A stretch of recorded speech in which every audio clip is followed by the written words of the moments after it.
Morning, ladies and gentlemen. Welcome to the Parambear Cricket Complex in Rydell, Georgia. 2024 Atlanta Open presented by Tarek Real Estate. A high-powered clash for this match first thing in the morning. Atlanta Fire versus Samp Army. Earlier, we had a quick look at the wicket. Let's go to Vinod Mamchand to find out what he thinks about the strip in the middle.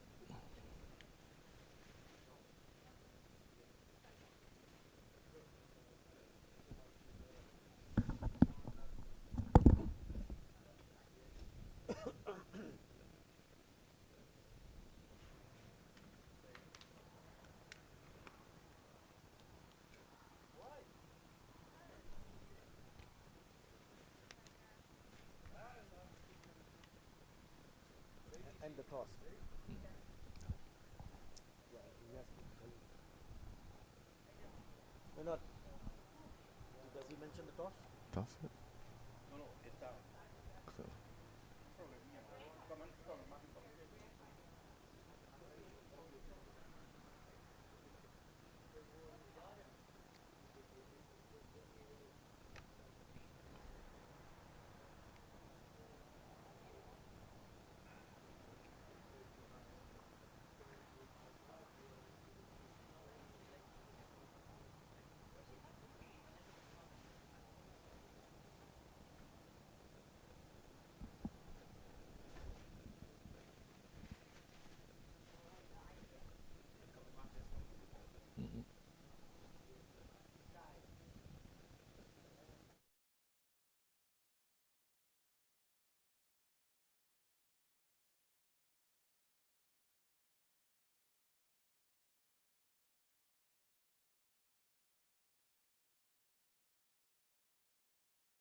So there you have it.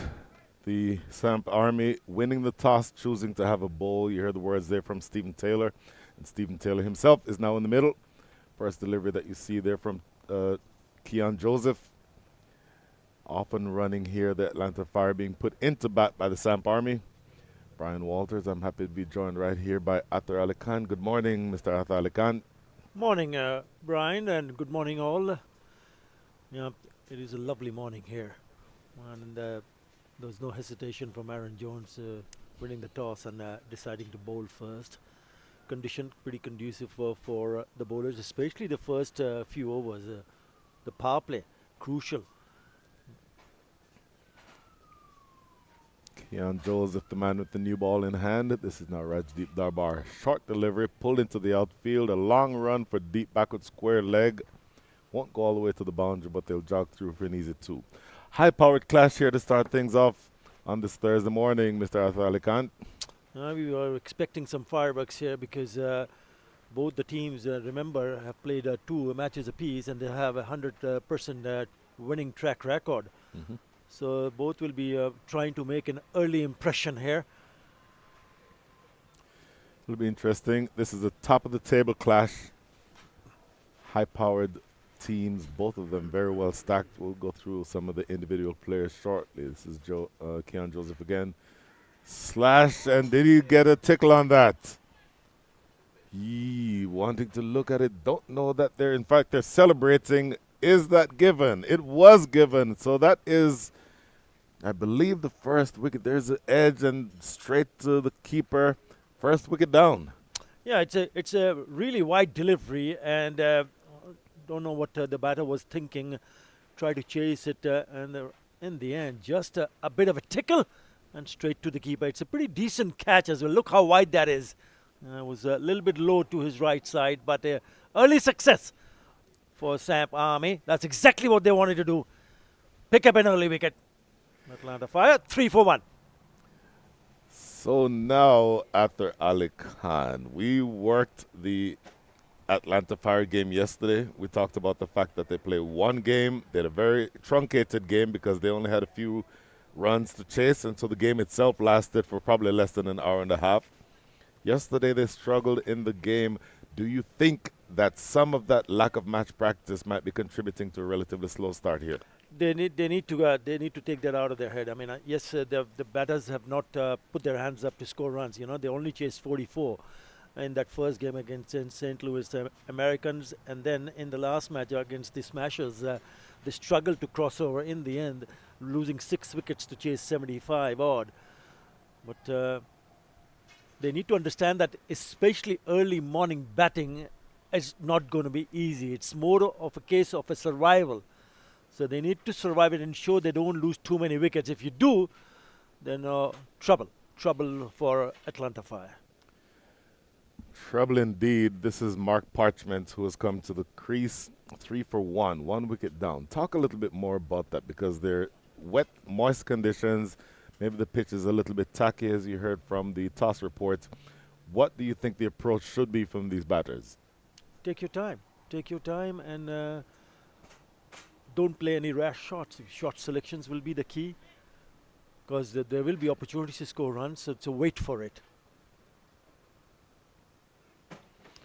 Ooh, sailing through to the keeper at pace. Tell you what, this is a good start. The fast bowler, Keon Joseph, very heavily built, stocky, good strong shoulders, it looks like. Ball zipping through at pace to the keeper. He's still a little bit too wide for my liking. If I was a skipper, I'd just have a few words with him.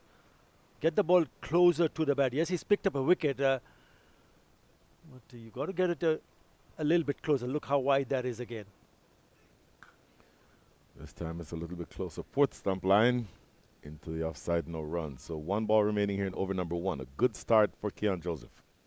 And for Samp Army. And for Samp Army, absolutely. Absolutely. And that's exactly what they wanted to see.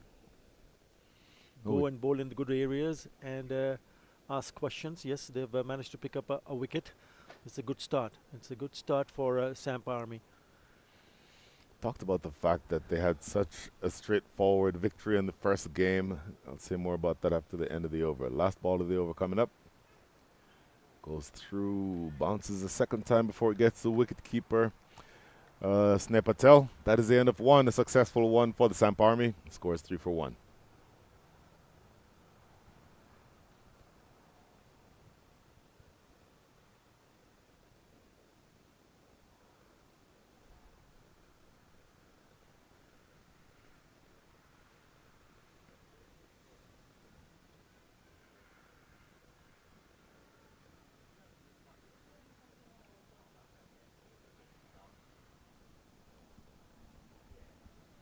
So 3 for 1 is your score. Second over to be bowled by Shadley Van Skokvik. USA, let's call him batting all-rounder. Maybe you can argue he's a bowling all-rounder, but good, solid impact player as well. Bowling now to Stephen Taylor. So these are two USA team members matching up against each other. Going back to Atlanta Fire, by virtue of the fact that they won so easily on the first day, they have a huge net run rate advantage. So they are at the top of the table, even though they and Samp Army have the same number of victories, 2 up and none down. But again, put on the back foot early here for the first over. There's a wicket. This is again Shadley Van Skokvik coming from the northern end of the ground to Stephen Taylor. Leading edge that time trickles into the covers for no run. Yeah, both the opener bowlers bowled really well, especially in the last match when they had St. Louis Americans bowled out for 86. Yes, it was Keon Joseph who bowled the first over, 3 for 21 in that match. And Shadley Van also very economical in 3 overs that he bowled. He picked up a wicket and gave away only 11 runs. So they're up against some quality bowling here. Atlanta Fire, they need to do something special here. Around the wicket to Stephen Taylor. Oh, what a great delivery. That's going to get through. Did that get off the edge? He'll get 4. Watch for the umpire's signal here. In fact, it's 4 off the edge, signaling here by umpire Mark Ebanks. So that would have tickled the edge and gone through for 4. Definitely a chance there by Brian Walters. And it looked like a pretty straightforward chance for me. I'll have another look here in the replay. Genuine edge. Yeah. Oh, maybe just a little bit too much. It just moved away and not close enough. Maybe the slip fielder was standing a little bit wide because it went through the slip and the keeper. Lovely delivery. More confident this time. Run out opportunity. Fires at the non-striker's end. I tell you what, Mark Parchment was looking to steal a run. Stephen Taylor not interested. In the end, no run. Yeah, these are the things that Atlanta Fire will be hoping that they don't go on to lose more wickets here because as we spoke earlier, the batters have struggled in this tournament so far. Yeah, there's got 2 wins out of 2 matches.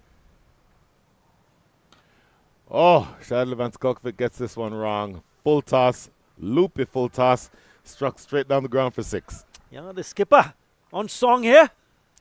Stephen Taylor. A juicy full toss. And his eyes lit up. He smashed it down the ground, right on the side screen for the maximum. Yeah, see this replay coming up here. Shadley Van Skokvik trying to go for the slower delivery, but gets it wrong. And Stephen Taylor only too happy to accept that gift. Straight down the ground for 6. I suspect you won't see a slow, loopy full toss this time. Staying around the wicket to the left-handed Stephen Taylor. Has him hopping. Much better delivery. Good length. Dot ball. Yeah, back of the length and a bit of a bounce also. So tucking him for room. As long as you spend time as a batter, this surface will be good for batting. Remember the last time Kingsman X played yesterday. They were 38, but in the first 6 without losing a wicket. Off the back foot, should just be a single. That is Jonathan Fu at mid-off. Single to close things out in over number 2. Good over, apart from the full toss that went for 6. 11 runs came from it. 14 for 1 is your score after 2.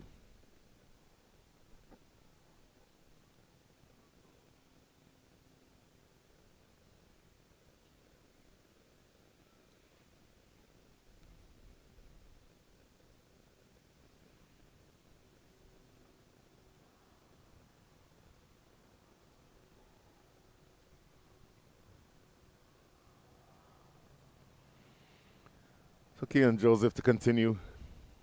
First over that he bowled went for 3, so very good over there. And he took a wicket, so good start with the ball for him. Even though Athar Ali Khan, I think you said a couple of times he wanted to bring that ball a little bit closer to the stumps, wanting to force the new batters to play when the ball is still new. Yeah, it's important because if you bowl stump to stump, then you have an opportunity to pick up wickets. Off the back foot, forcing this into the covers, no run. Such a good-looking shot that is from Stephen Taylor for nothing. Yes. Goes really on the back foot and played that beautifully. Good piece of timing, but straight to the fielder. That's why batters need to, once they get their eye in, so important to pick the gaps up. Bowling over the wicket to the left-handed Stephen Taylor, so that brings in Shadley Van Skalkvik, who is at first slip into play. So keep an eye on that ball that slants across the left-hander. Goes for the pull, misses out on that. There's a man in the deep at square leg. He'll want to watch that. Dot ball. He's looked to play a little bit more aggressively. Stephen Taylor, just on a slower side, the ball not coming onto the bat because it can hold up because of the conditions, the early dew, so much dew when we come early in the morning. And it does takes an effect on the surface. So you got to be spot on in terms of the shot that you intend to play, especially when the ball is doing a little bit in favor of the bowler. Bang on target this time, making the batters play, which is what you want. 3 dot balls to start over number 3. Yeah, that's how you create the pressure. Keon Joseph was excellent in the previous match when he picked up 3 for 17. And once again, he's on target. Bang on target. All right on stumps. He has the back of the length, a hint of a movement coming into the left-hander. Just from the few deliveries that we've seen, even though he took a wicket with the to the right-handed Rajdeep Darbar, it almost seems like he's bowling a better line to the lefty than to the righties. Next ball to Stephen Taylor. Off the back foot, forced, standing tall and punching that through extra cover. The outfield is slow, but it will get to the boundary for 4. Yeah, he's a free-flowing batter, Stephen Taylor, and you can see the aggressive mindset that he has. Well, again, a lovely-looking shot of the back foot, this time through the covers. Wow, what a shot. Absolutely brilliantly timed. Stephen Taylor is a powerful stroke maker. You stood next to him. He's a big man and very athletic, despite, I don't want to say despite his size. That sounds like I'm being pejorative, but he's very athletic and very strong. And so that punch off the back foot is one of his signature shots. Slash and a miss. Dot ball. Now it's important for the skipper himself because he's in the middle and he knows that what the ball is doing. At times it might be slow off the wicket, but he's got a bit of a start here. 16 of 12. He smashed one down the ground for a 6. He's played a couple of good shots on the offside of the back foot. So he needs to ensure that he stays on. Once you have this kind of a start, then if he can just hang on and play a long innings, it can be really good. Not just for himself, but also for Atlanta Fire. Last delivery over number 3. A little bit of a maybe spongy bounce that time, missing the cut. That's a dot ball. So 5 dot balls and a boundary in that over. Good one overall. 4 runs coming from it. Score after 3 is 18 for 1. Yeah, that was a bit tougher.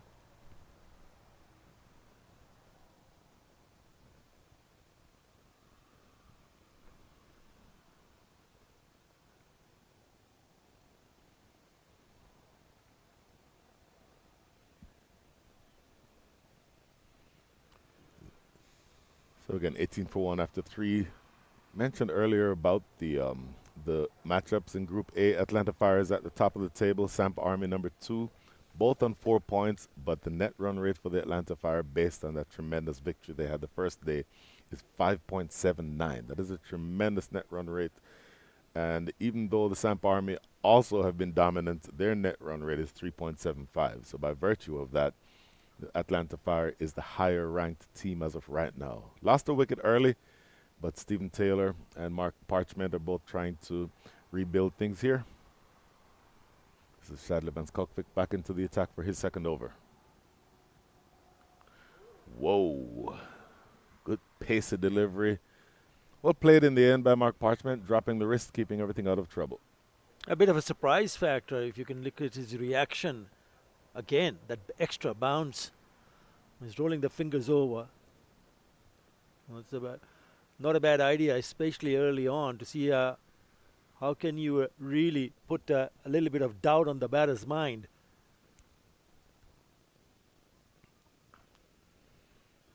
It's a backward point this time. That is the tall left arm orthodox spinner Rajnanan. You'll see him later on. How do you think spin is going to play on this wicket? Well, I think spin will play a big part here because all the matches that has been played here, spinners have played a very good part. Yeah, provided they need to bowl in the right areas. If they don't, then runs are on offer. Down the ground, and that's going to go all the way for 6, is it? Yep.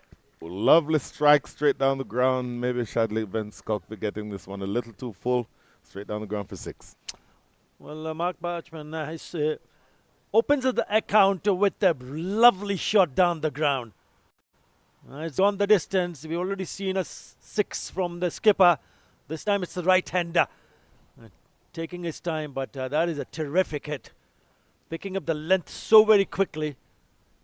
And he smash it down the ground. Both now batters looking good. So you're obviously still inside the power play. The fielders in the deep are square and behind the square. So you want to be a little bit shorter than that.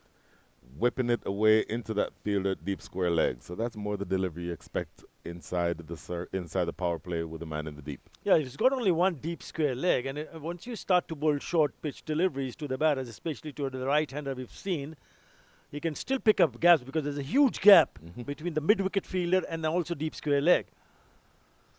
So important for both the batters to pick up the gaps.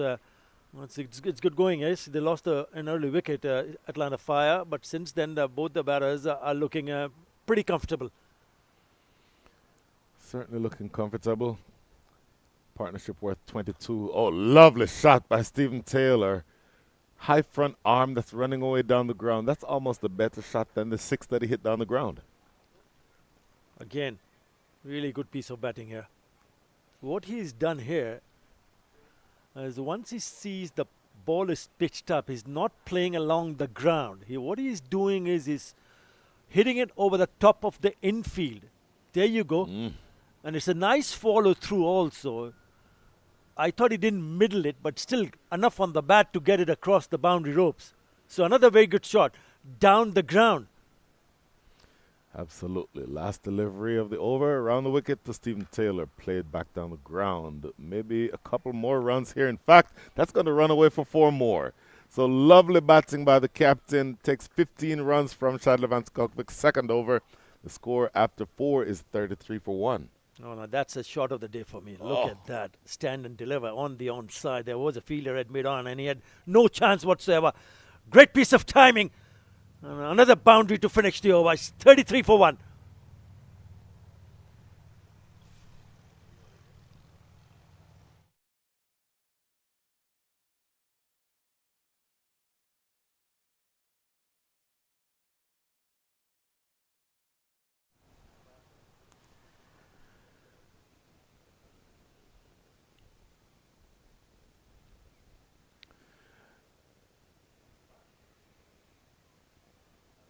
So earlier you saw Vinod Mamchan with the pitch report.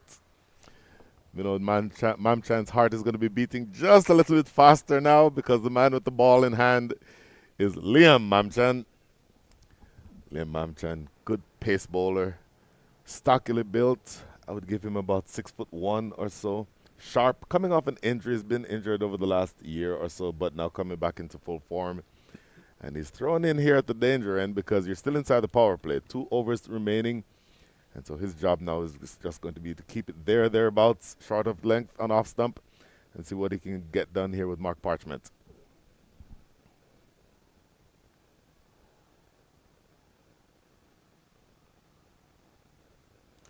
Hammered away into the deep. There's a man out there. Did he take that catch? No, it was put down.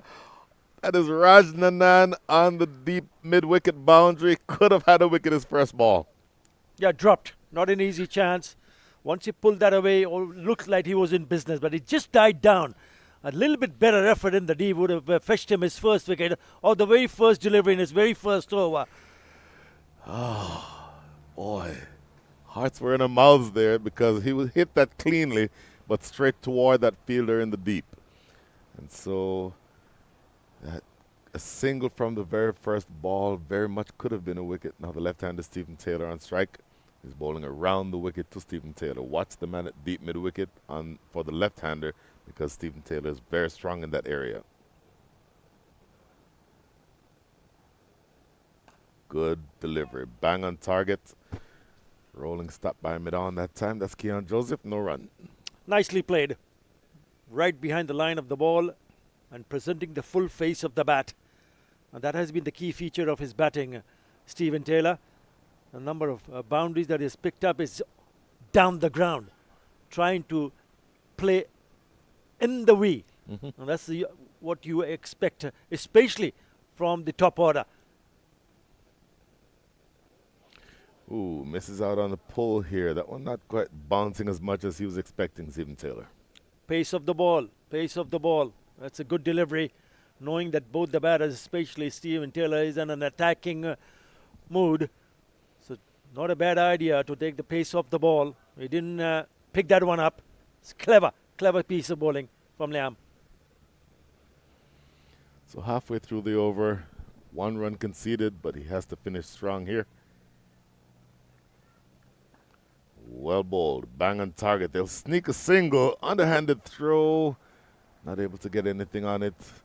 So they'll sneak a single, but good over on the way here for Liam Mamchan. That's a good delivery. It's a good Yorker. And nicely dug out because it was on target. It was on stumps. Was it close enough? I know what the bowler is attempting to bowl the Yorker. Yeah, made a bit of an inside edge also. Yeah, Derek Hedwood could have been interesting, but in the end, just a single. So last 2 balls coming up here in over number 5. Liam Mamchan, a couple of runs in his first 4 balls. Should and could have had a wicket the very first delivery that he bowled, but here he is again. Down the ground, but straight to mid-on. Solid strike, but no run. That's one of the areas where the batters will need to take a bit of a more advantage because it was there. That should have been put away. So he's got away with that. And you've already seen how the batters, both the batters, not just one, both the batters are looking to pick up boundaries. Reason? You can see the long on now being put back. From mid-on to long on, the fielder goes back.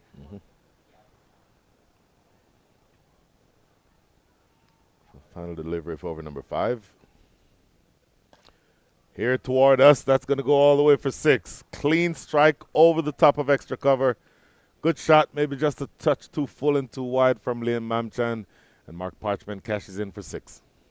Well, I can tell you one thing. The pitches are really good for batting as far as I'm concerned. Have a look at that shot. Clean as a whistle. It's gone and done some serious damage. It's gone for the maximum. That is a lovely shot to finish the over. Atlanta fire, 41 for 1 after 5.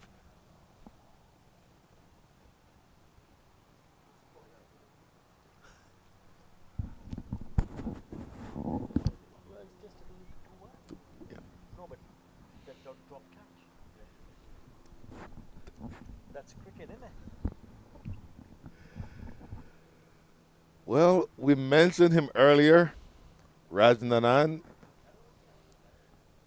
put that catch down. Wasn't not an easy catch at deep mid-wicket from the first ball of Liam Mamchan's over, but he's now going to be coming into the attack to bowl the last over of the power play. Left arm orthodox. Interesting matchup here to the left-handed Stephen Taylor. It's a very good start. It's an excellent start. Just the kind of start that Atlanta Fire would have hoped for. They knew that after losing the toss, they would go in and need to bat first. But that aggressive nature of batting has taken them to 41 in no time. I think this is a wonderful start. And they need to cash in and put out a really big total here. Well, the platform is certainly set. An early wicket, but this partnership now worth 38. into now over number 6. Good start. Captain 25 from 18. Mark Parchment. Oh, Captain whipping this away down the leg side for 4. Maybe too straight from around the wicket. Captain helps himself to 4 runs. Yeah, great hand and eye coordination here. He's not missing out. I think it can turn out to be a very special innings, and the way he has batted Stephen Taylor, my word. Another one goes to the boundary. Yeah, again picking the length so very quickly, and then hitting it nearly a 6, but a 4 in the end. So 6 in the previous over of the last delivery and 4 in the first delivery of this over. Yeah, turning out to be a great start for Atlanta Fire. Oh my goodness. Staying around the wicket, Rajnanan. Down the ground, 4 more. Stand and deliver stuff. Well, they're dealing in boundaries here. That is a top shot. Again, down the ground. Full and straight. Says, thank you very much. I'll whip it away for another boundary. He's dealing in boundaries now. 5 fours and a 6 to Stephen Taylor in this innings of 33. The bowler. Just to make sure they're going to keep it nice and straight. Don't allow the batters to free their arms. That's what they've been doing. Given opportunities to batters to pick up boundaries. Stephen Taylor going down the ground again. This time there's coverage. You're outside of the power play, so you can play down the ground as long as he keeps it down. No problem there. Single from the third ball of over number 7. It's not only about hitting boundaries, Brian. It's also about making sure that whenever there's an opportunity, pinch a single, not to try to hit every ball for a boundary. And there is the combination of left and right hand. So remember, the bowler needs to change his line and length the moment they cross over for a single. Good delivery. That length, I think, is the one that asked the most questions of Parchment. Anything too full, you saw the last ball of his first over go for 6 because it was too full. This length is the one I think he wants to bowl. Back of the length on top of the off stump will be the key. What as a bowler, it's not easy because the batters are willing to take a few chances. Maybe a shimmy down the wicket, exposing their stumps. So they'll try to do something different here. But at the moment, they don't really have to do anything different because they're picking up runs at a good pace. Working this off the legs, deep mid or deep backward square leg in position. That's Shadley Van Skalkovic. So a good comeback so far for Liam Mamchan. First ball went for 4, but just 2 singles and a leg by since then. Needs to close out strong here. 7 runs from the over so far. Yeah, important because he was tucking the batter up in that previous delivery. But now he has to deal with the left-hander because they've picked up a single. He wants the fielder at long off, or maybe not. He's throwing a ball which has just come across. So there is a fielder at long off. Here's the all important last ball over number 7. Full toss, drill down the ground. He may have just overpitched this one again. End up bowling a low full toss. Stephen Taylor is not going to miss out on that. Straight down the ground for 4. The score after 7 is 62 for 1. 4 of the first delivery of this over and 4 in the last ball of this over. That's a good over. Again, a very good over. 62 for 1 after 7.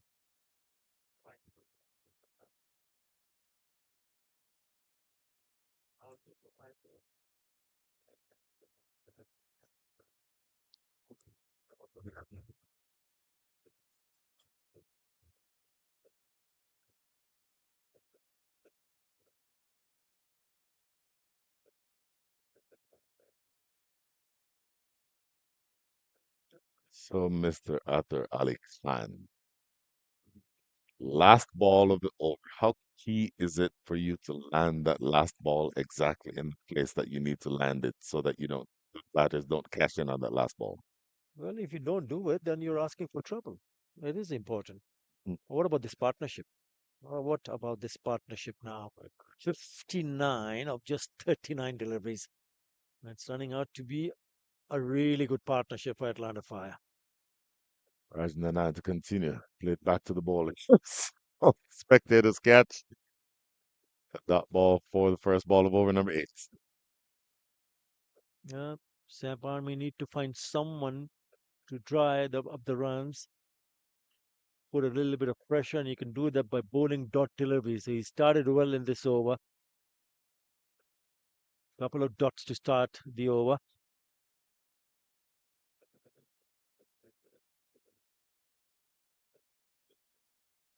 Down the ground, and it's going to be too straight for the fielder at long on. Good strike by Mark Parchment for 4 more. Well, it's turning out to be a great pitch for batting, I can tell you that. And Aaron Jones must be hoping that what did I take the wrong decision of electing to field first after winning the toss? Because if you look at the way Atlanta Fire has batted so far, they're dealing in boundaries, I can tell you that. Oh my goodness, 9 4s and 3 6s so far. Excellent batting from this pair. The partnership now worth 63. Down the ground, that's going to be at least 4, or is it 6? Went all the way for 6. Solid strike down the ground. Mark Parchment now warming up. And the runs continue to flow here at Arlekan.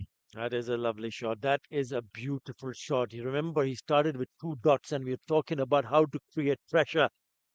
Well, releasing the pressure by picking up not just the boundary, but I immediately after picking up a boundary, he hits one down the ground for another maximum. That is superb batting. Both getting into a really good gear to take their side to a good total. What a start! They're 72 in no time in 7.4 overs. Oh my goodness. So the run rate is 9.39. It's played. Oh, good stop at short mid wicket.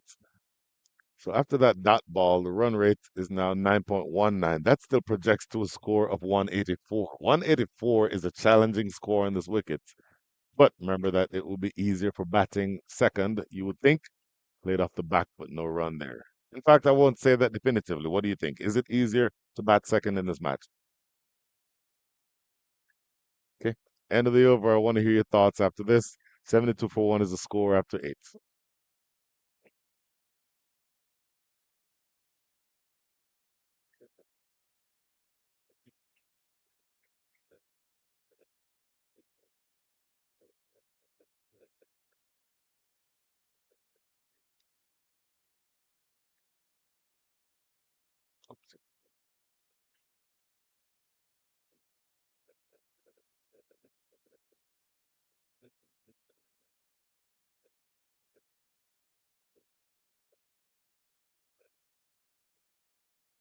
So interesting. Jonathan Fu, man who is the ultimate all-rounder. He's a wicket keeper, he's a batter, and he's now going to be giving you a little bit of spin, bowling to Stephen Taylor. 72 runs on the board. And so, Mr. Atta Khan, easier to bat first or second on this pitch. Well, so as far as I'm concerned, if having a look at the surface for this first 8 overs, I reckon this is a very good batting track. Hmm. Stephen Taylor over extra cover. Work to do for the fielder from long off, and they'll come back for a second.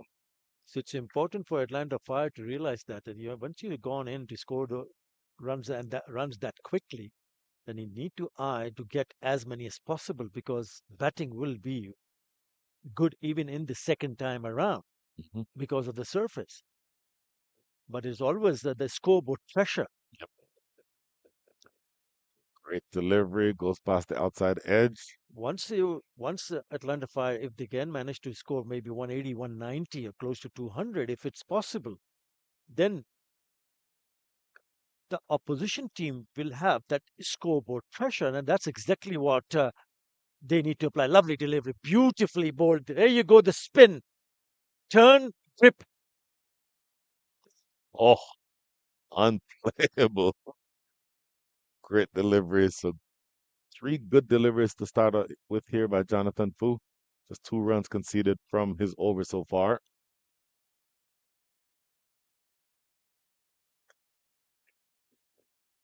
Got 3 dot balls on the trot now. So for the moment, spin is working the way you want it to.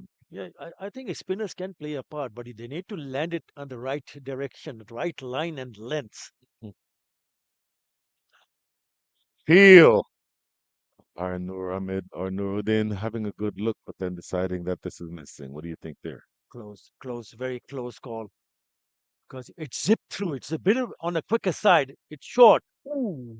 Might be just missing leg stump from that replay, but yet another dot ball. So last ball of the over. How does he close this over? Excellent, excellent over. 2 runs coming from it. Jonathan Fu calms things down for the time being. Just 2 runs from over number 9. The score is 7-4 for one.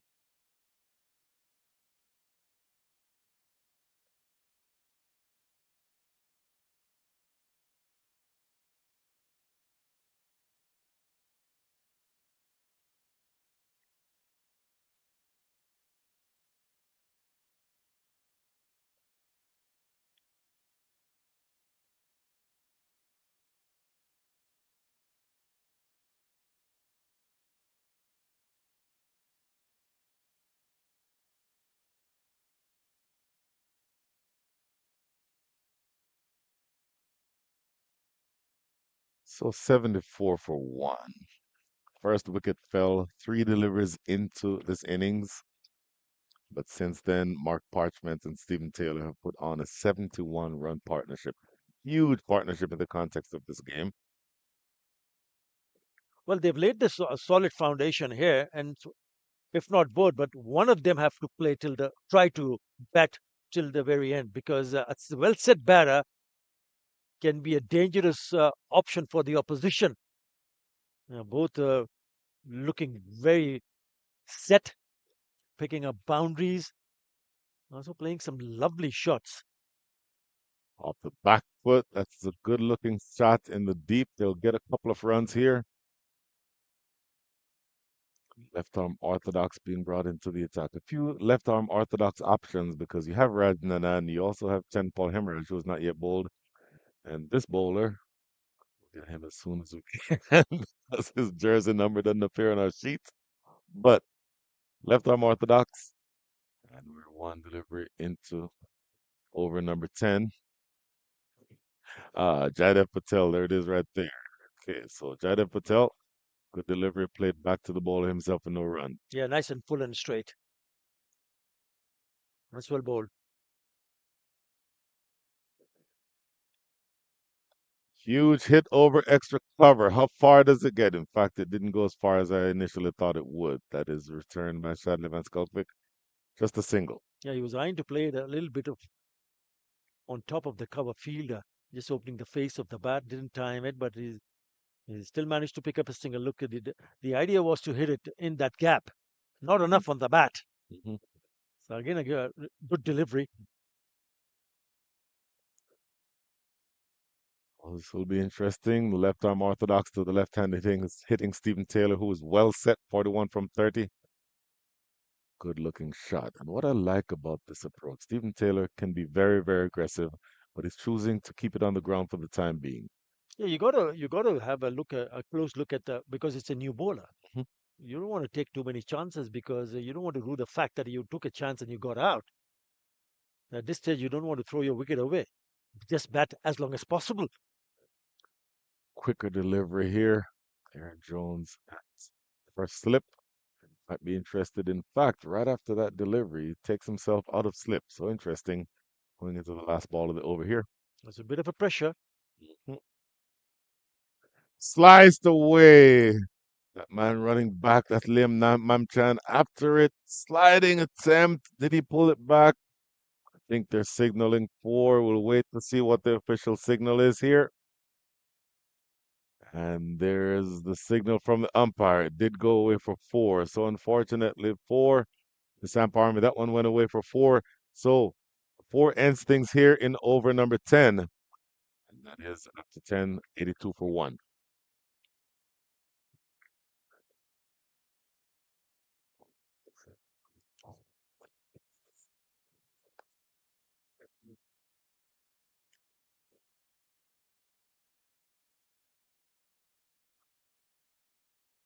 Can you write down score after the 15th?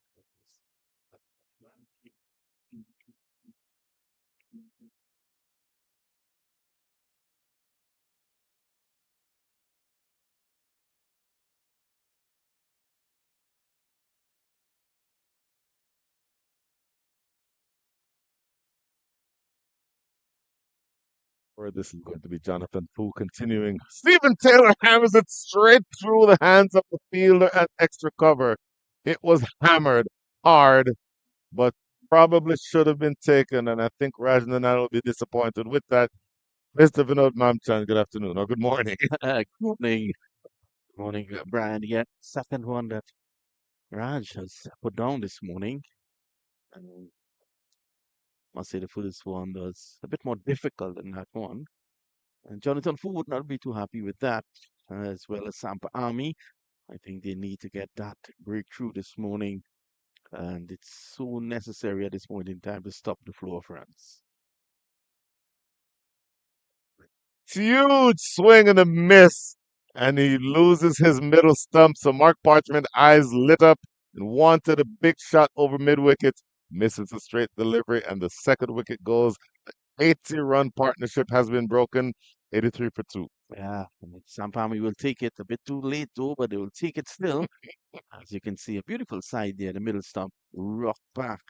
And that's holding that one back a bit, Jonathan Poe.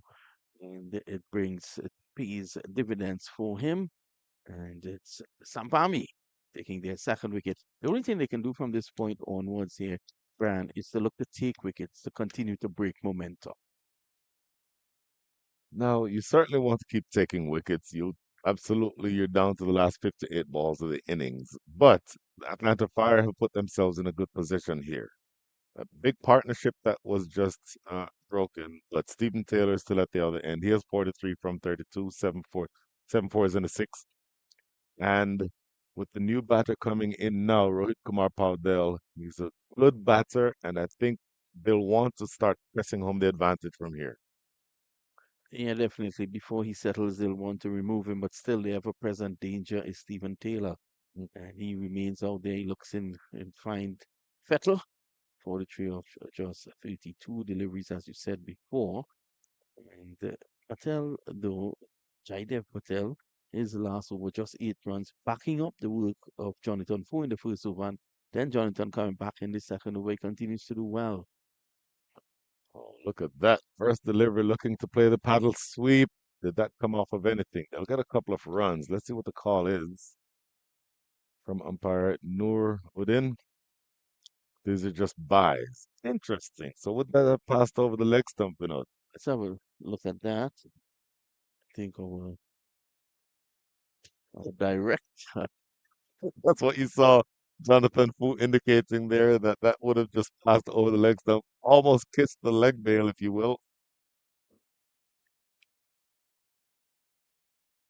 More conventional this time. Pushed into that gap at mid wicket, and that's all they'll get. Well, what we saw yesterday, I know you have been doing the matches on field number two. Hmm. On the main ground, what we saw yesterday, the ball was turning square. Mm. And once you take pace off the ball, you give it that opportunity to grip. And once it grips, you'll get the turn, of course. And I think the slow bowlers could well come into effect here. So one element though is that the Samp Army has good slow bowlers, but you have several left arm orthodox bowlers.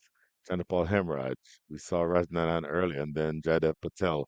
But Stephen Taylor being at the wicket to some extent neutralizes the effectiveness of the left arm orthodox bowlers. Well, this is why Poole, who is we will consider a part-time bowler, that I'm probably hitting him just outside the leg stump. We'll wait to see that. And only a single. Let's have a look at that. Is that an outside edge? I'm looking at where his right leg is planted. I could have still seen the leg stump. Mhm. So I think it probably struck him outside the line.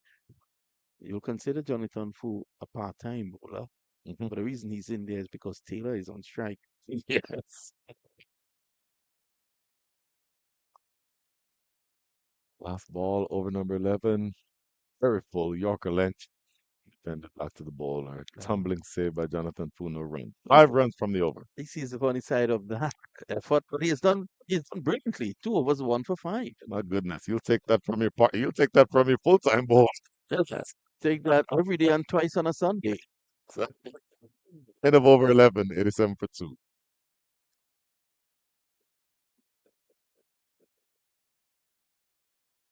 Sampami making One change, Snare Patel coming in.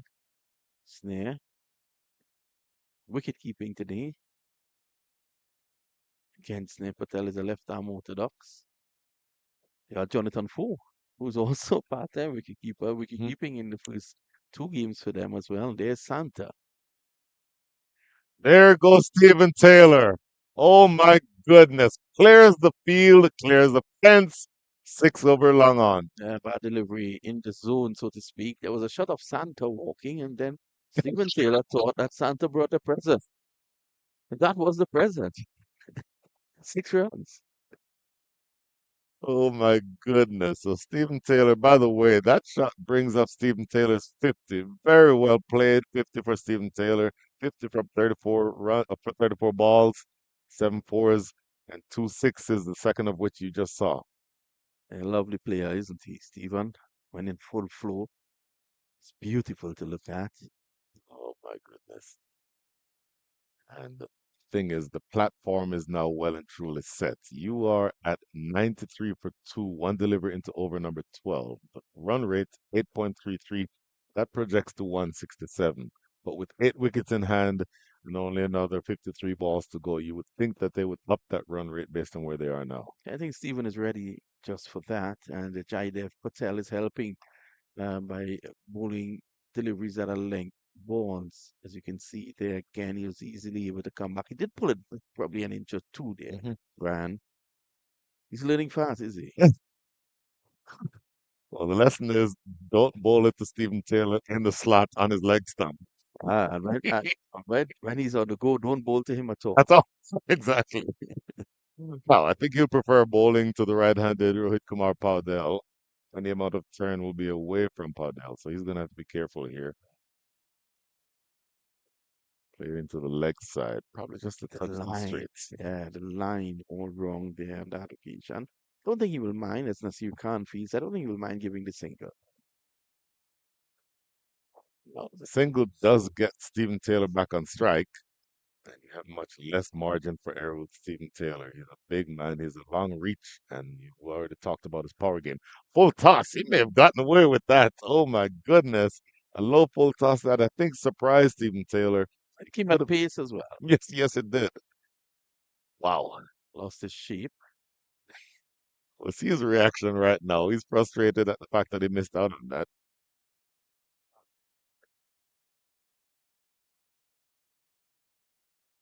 Man, toward it, deep extra cover. Shadlib and Skulkpick will do the cleanup work there. And just a single. So a good comeback. Four singles after that six. Yeah, we're still 96 for two. They'll be very happy with that at this point. After losing a wicket to Keon Joseph in the very first over. And then in over number, I think it was over numbers 5 or 6, was it? Over number 5. First delivery ball by Liam Mamcha, and there was another chance of getting a wicket. That might have changed things up a bit had that catch been taken, because you saw an 80-run partnership between Parchment and, of course, Stephen Taylor. Hmm. End of the over, 97 for two.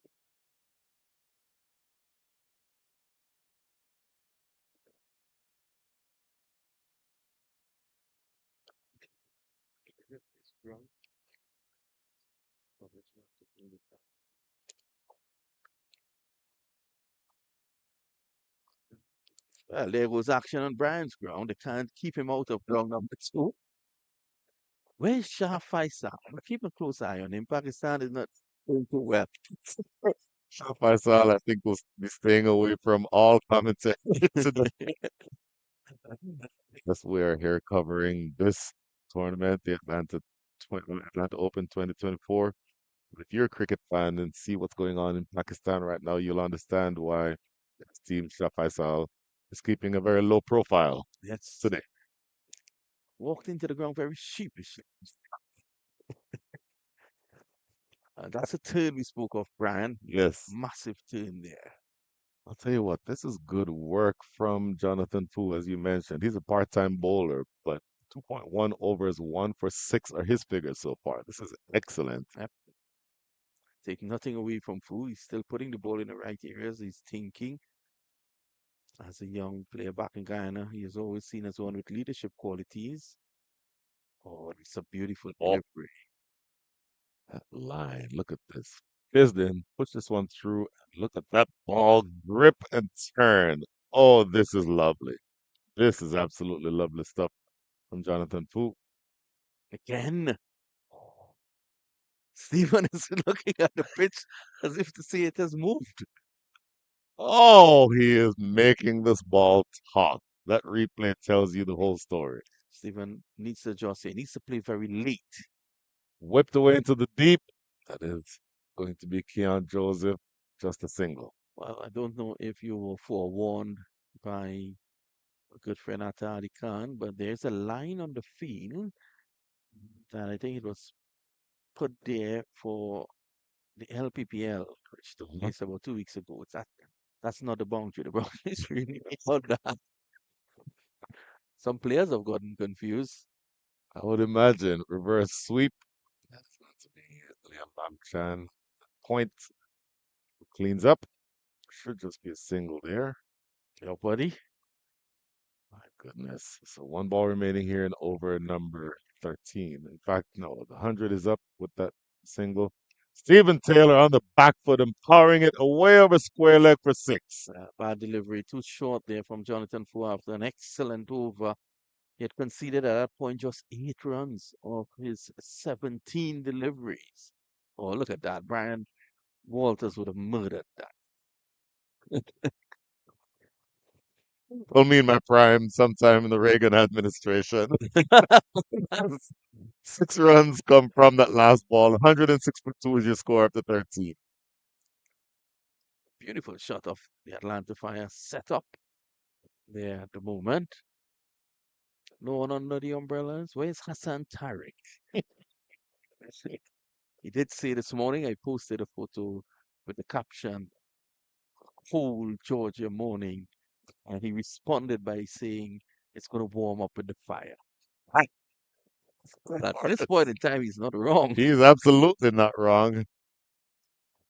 In the air, couple of bounces. Keon Joseph after it. And get a couple of runs here. So you're getting now down to the back end of the innings. 41 balls remaining, one away for two. A bit of a top edge, but effective. Gets two. Jaidev, his 2 overs 20. As Brian was saying earlier on, he'll be more comfortable bowling against the right-handed Kumar. But I think the mistake that Jaidev Patel is making here, Brian, is that he's trying to bowl too quickly. He's pushing it through too quickly on this track. You need to take a page out of the book of Jonathan Fu and hold it up, loop it. Just hold it up a bit. Take the piece off. Again, look at that. Stephen Taylor lost this into a different zip code. Well, that went all the way to Montego Bay. Look at that. And again, Brian, just as we were saying, he's putting medium pace. Look at that. You can't bowl that to Steven. That's hockey and salt. But We're breaking out all the Jamaican references here, Vinod Mamchan. can't do that. The big one, the 19 batsman, Kyle Ramdo, has a lot of work to do there Uh, with wicket. Stephen Taylor up to 65. Oh, huge swipe and a miss. And he's got him. He's He got bowled him. I him. missed that. My apologies. He's bowled him. So Stephen Taylor looking to repeat that shot to Montego Bay and Yep. misses out on this one. He cleans up Stephen Taylor. Jaidev Patel gets the last laugh. 115 for three. 65 or 42, you'll take that any day. 4 6s and 7 4s. Brilliant.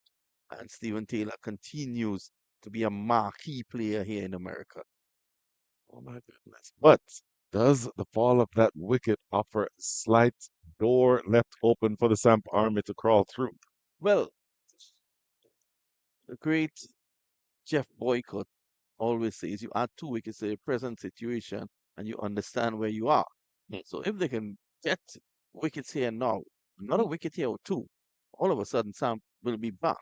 Speaking about Jeffrey Boycott, yesterday when Shah Faisal was on, a very dear friend who I think he's flying in tomorrow, Lenny Archibald, Mhm. was on a line. He was messaging us, and we were speaking about Lenny's batting he always posts these batting clips on social media.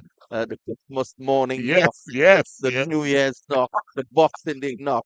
And I said at the point in time that when you compare and you look at the way Lenny Archibald bats, Uh-huh. it makes Jeffrey Boycott looks like a master blaster. I also said, Brian, at that time, well, Shah Faisal said he would have done well in what is called garage cricket Garage cricket. in Pakistan. And I said at the point Uh, that after this delivery, I'll give you that, Brian. You will love it. Here is Patel again, slowing it up, learning. Well done, my Jonesy there, and let's delivery to go. And I said that Lenny Archibald, you can take him to play garage cricket. You can leave your car in the garage and you're safe. no threat whatsoever to that car. And no threat to the stumps that time. I was a And bit high. yeah, umpire Mark Ebanks thinking this is bouncing over the top. So eventually, a good over. 9 runs came from it. The big wicket of Stephen Taylor. But again, you can see even that last delivery, he slowed it up and he was able to get purchase of the track. Yes, we look forward to Lenny's arrival. Lenny will be here tomorrow, if I'm not mistaken. Yes, with his laptop, his scorebook, and even a monitor. You know Lenny's listening right now. Lenny, give us something we can use on the air. We want to talk about you. So, end up over number 14, rather. 9 runs came from it, 115 for three, down to the last 36 balls. Jonathan Fu to continue what has been a spectacular spell, has to be said, under the circumstances. That's good. He saw him coming and he pushed it through, Johnny. And that's good bowling. He's enjoyed his spell, hasn't he? Oh my goodness, yes. 3 overs, 1 for 14, economy rate of less than 5. So this is really good stuff from Jonathan Fu, who probably didn't expect to come in being the best bowler of the day, but I think that's what he's been so far. Yes, he has. Paddle around the corner, runs here, running down the hill, should be a couple. Shadley Van Skalkvik is the one in the deep. Good throw. Hits it over the keeper. Well, it went right through the gloves of the wicketkeeper, Snare Tiger Patel. Tiger. Didn't look like a tiger. He looked like something else that I wouldn't say. That occasion. Snare, a good friend of mine. Reverse sweep. Very risky. Gets past one boundary rope and gets to the other one. So, 4 runs to deep point, but of course it was a reverse sweep, so it makes it look like it went to square leg. But trust me, it was the point. Walters has been stitched up here this morning. So I'll tell you what, 3 deliveries remaining in over number 15. You're down to the last 33 balls. The partnership is now just getting started. It's at 6. It scored 121 for three, but the projected score based on a run rate of 8.34 is 167. No run here. I'm never a believer of those projected score. It's just a mathematical um, equation that you can come up with a score. I think commentators Ah, are in a better position. They get it, uh, you know, correct on more occasions than not in predicting scores. then on that note, what is your prediction for the final score in this innings? My prediction, Brian, will be the score after 20 overs. That is the most political answer I have ever heard in my entire life. Mm. My prediction 171. I think at this point, seriously, though, Hmm. getting up to 170, 180 is not out of the question. 5 overs at 10 and over takes you to 172. Hmm. With a little luck in the back end. What could change that though is if Samp Army can take wickets. Yep. Oh, last ball of Jonathan Fu's spell is unplayable. 7 runs come from the over, but my goodness, what a spell. Wow. Tiger Patel was going down the leg side. Good take in the end. As that one went the other way. Tell you something. 5 overs to go. And they're well points here to get a decent score on this track.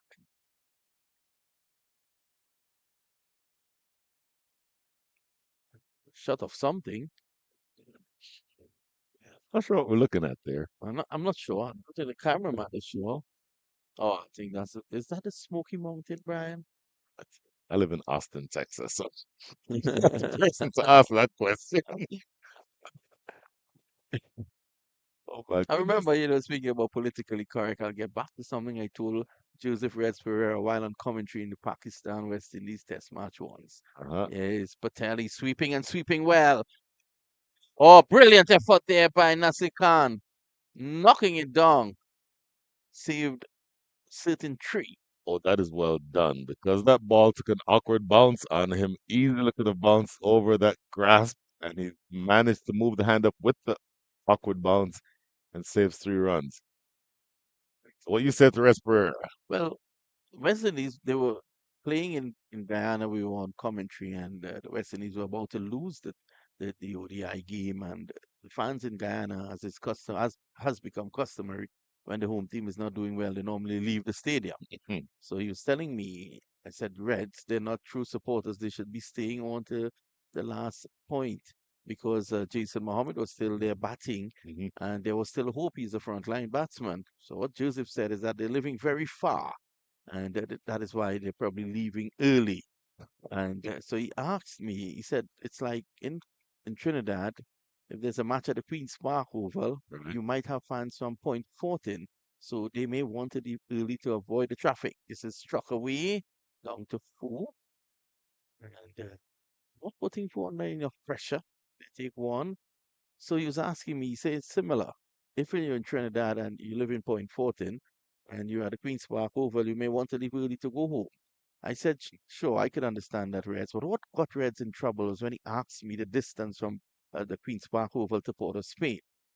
I said, This is Tiger just not being able to guard this one. So it on the umpire, taps that right leg ever so gently. And what got him into trouble, Brian, is he asked me the distance between the Queen's Park Oval and Point 14, and I retorted. I said, Joseph, after careful consideration, it's the same distance from Point 14 to the Oval.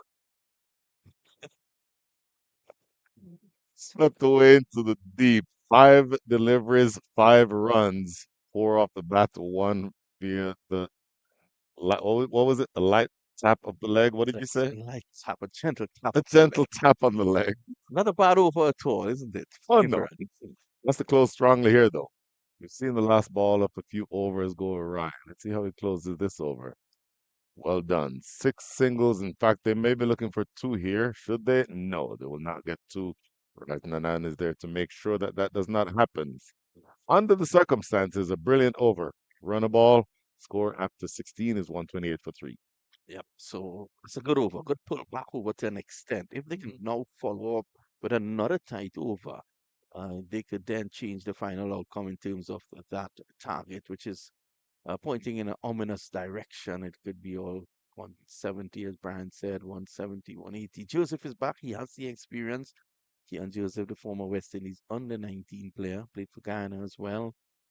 And that was many moons ago. But still, he has kept up his pace to an extent. I looked at him this morning early. A strong man. His body type to me is similar to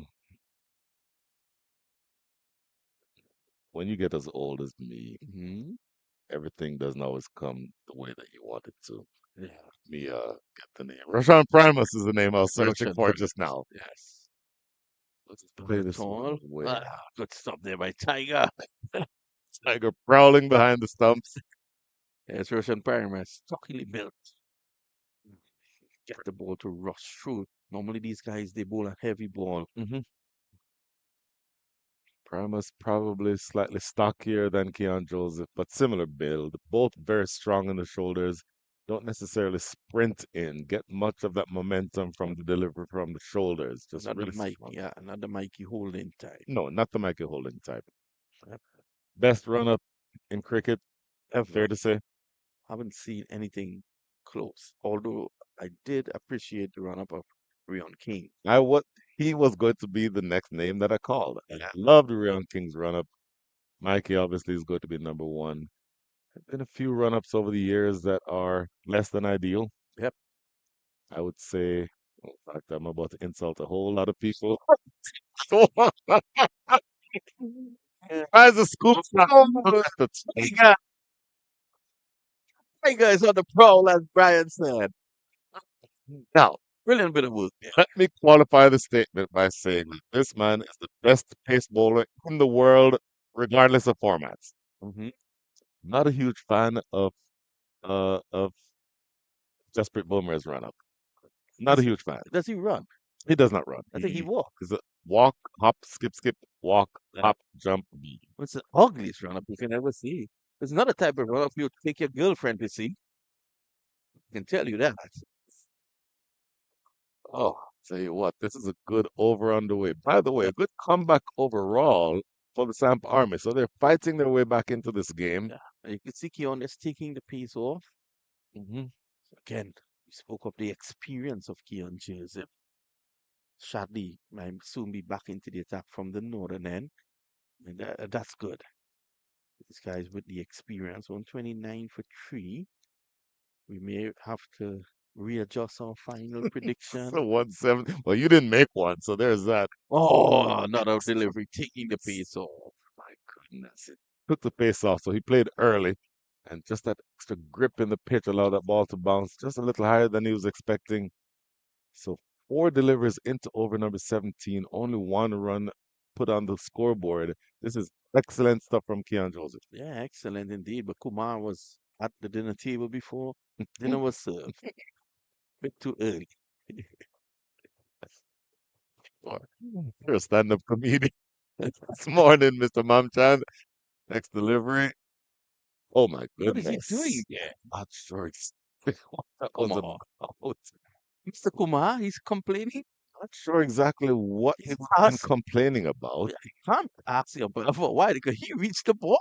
It would have been color wide, but he reached the ball. For Keon. Keon has done brilliantly.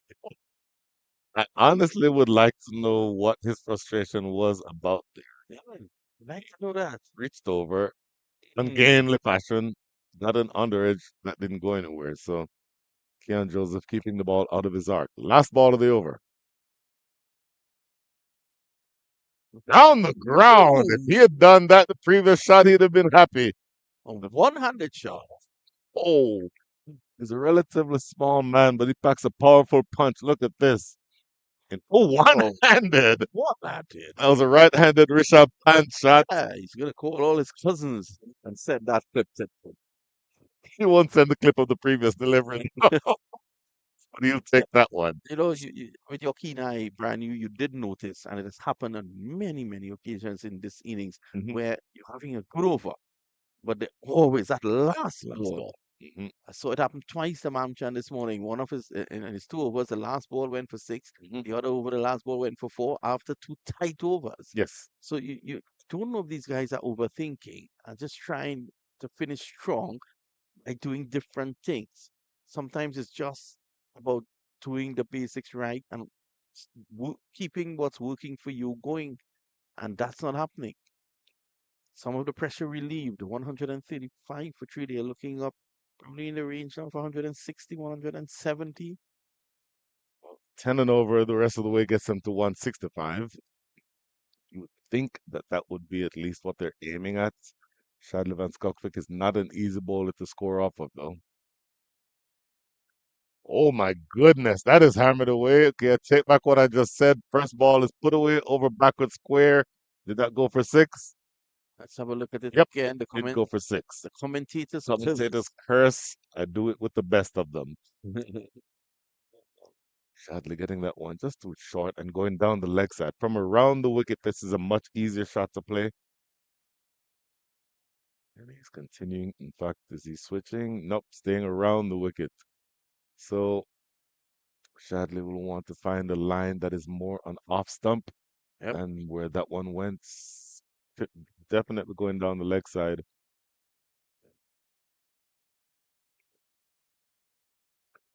So a bit of a fight back. So a couple of ebbs and flows in this match. Initial wicket was taken by the Samp Army in the first over, then several good overs for the Atlanta Fire resulted in an 80-run partnership. Then a couple of good overs with the ball for Samp Army.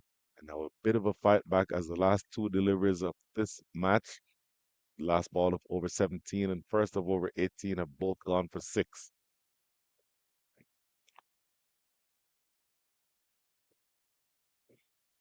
I like this line better. He went over the wicket. He started out around the wicket. Now he goes over the wicket. For me, this is a better ball and more difficult ball to get into the offside or into the onside. Yeah, because at this angle, he can push it across the left hand. Hmm. Going around the wicket, he normally feeds it coming back into him. So precious dot ball that time. So what does he have in store for the next four? Full. Is that a Out. no ball? Yes, it is. He bowled it outside the trap. Interesting. Yeah, we're playing in Rydal and he bowled that in Powder Springs. Look at this slower delivery. And this is a good representation of it here. Ball landing entirely off of the strip. That is why it's a no ball. Your guy Tiger was there though to clean up. Tiger absolutely there to clean up, but this is a free hit. Oh, that's well It's bowled. excellent. I want to say good morning to Ritesh Patel, the CEO of the Samp Group. Samp has made generous strides. They've made America proud, playing franchise cricket around the world in Abu Dhabi, in Zimbabwe, Sri Lanka, just to name a few. Trinidad and Tobago in the Dream 11 as well. Tobago, yes, recently. Slower delivery again by Shadley Van Skalkvik. Again, this line from over the wicket is so much better and so much more difficult to score off of. So a single here, you'll take that every day of the week. As you said earlier, twice on Sundays. Yep. Two balls remaining in over number 18, 143. Where do you end up? Maybe you target 160. Maybe you lower the expectations just a little.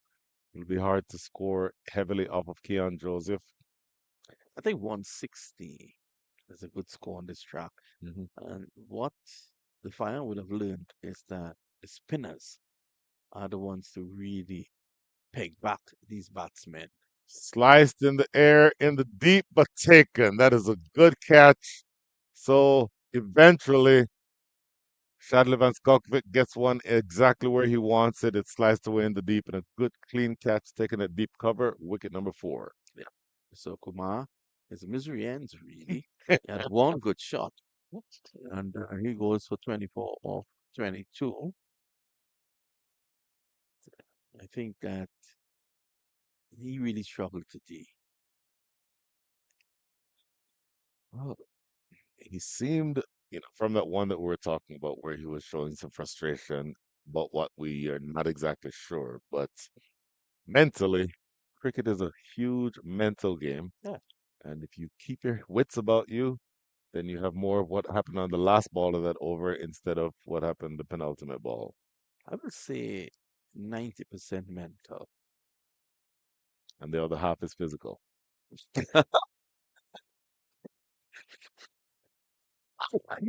Good one. Good one, Brad. Well, I can't take credit for it. That's the old Yankee baseball player, what's his name, Yogi Berra. Yeah. He said baseball is 90% mental and the other half is physical. That is the end of end of number 18. The score is 143 for 4.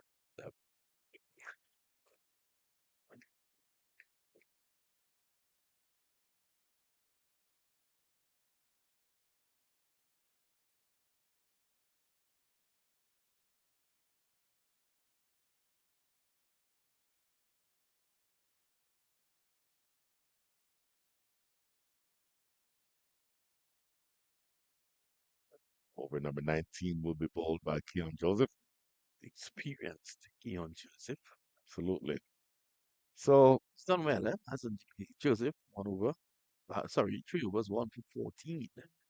yep, As I look on Brand's iPad with his own scoring system, this I is was my, told. yes, Brilliant, Brand. brilliant. Started with a blank Excel spreadsheet and all the bells and whistles. Excellent. Yes. Brilliant. Thank you. For a moment, I thought I was looking at cricket. Worked away to the deep just over the head of Rajnanan. They should get a couple here. Well, four But it actually, goes all the way for four. I did not uh, realize he hit it that well. down the hill, so to speak. Stylish shot that time too. Sunny Patel, or is that Mohammed shot? No, Sunny Patel.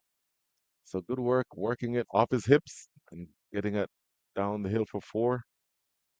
By the way, Sarnav Patel is Sunny Patel, correct? Yep, Sarnam Got is it. for Samp Army. Got it.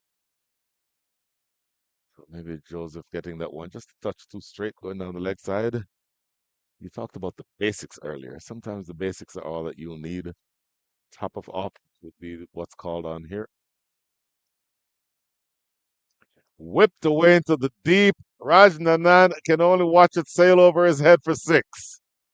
Oh my, I'll tell you what, this is a great start to the over number 19. And by the way, the 150 is up. You know, Mamchan? I think Joseph should consider going around the wicket now, looking to push it across him, push it full and wide. We've not seen the full and wide option from Joseph. We Hmm. saw it from Shadley Hmm. in the last over. So he needs to understand that once he continues in that mode, Patel seems to be strong on the onside. Hmm. So he's giving him the angle. And this is exactly what it seems Skipper Jones is telling him at this point in time. Well, choosing to go over the wicket, but whether over or around, that line needs to be outside off. Better line. Play to short third, they'll get a single.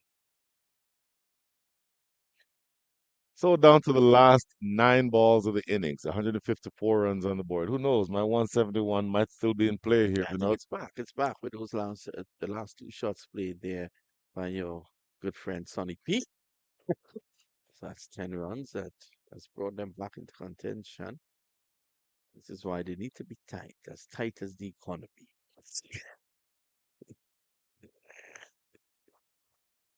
You could have gone a number of different ways with that statement. I'm glad that's where you ended up. That was a half volley on leg stump, but you punted it back to the ball. Next delivery.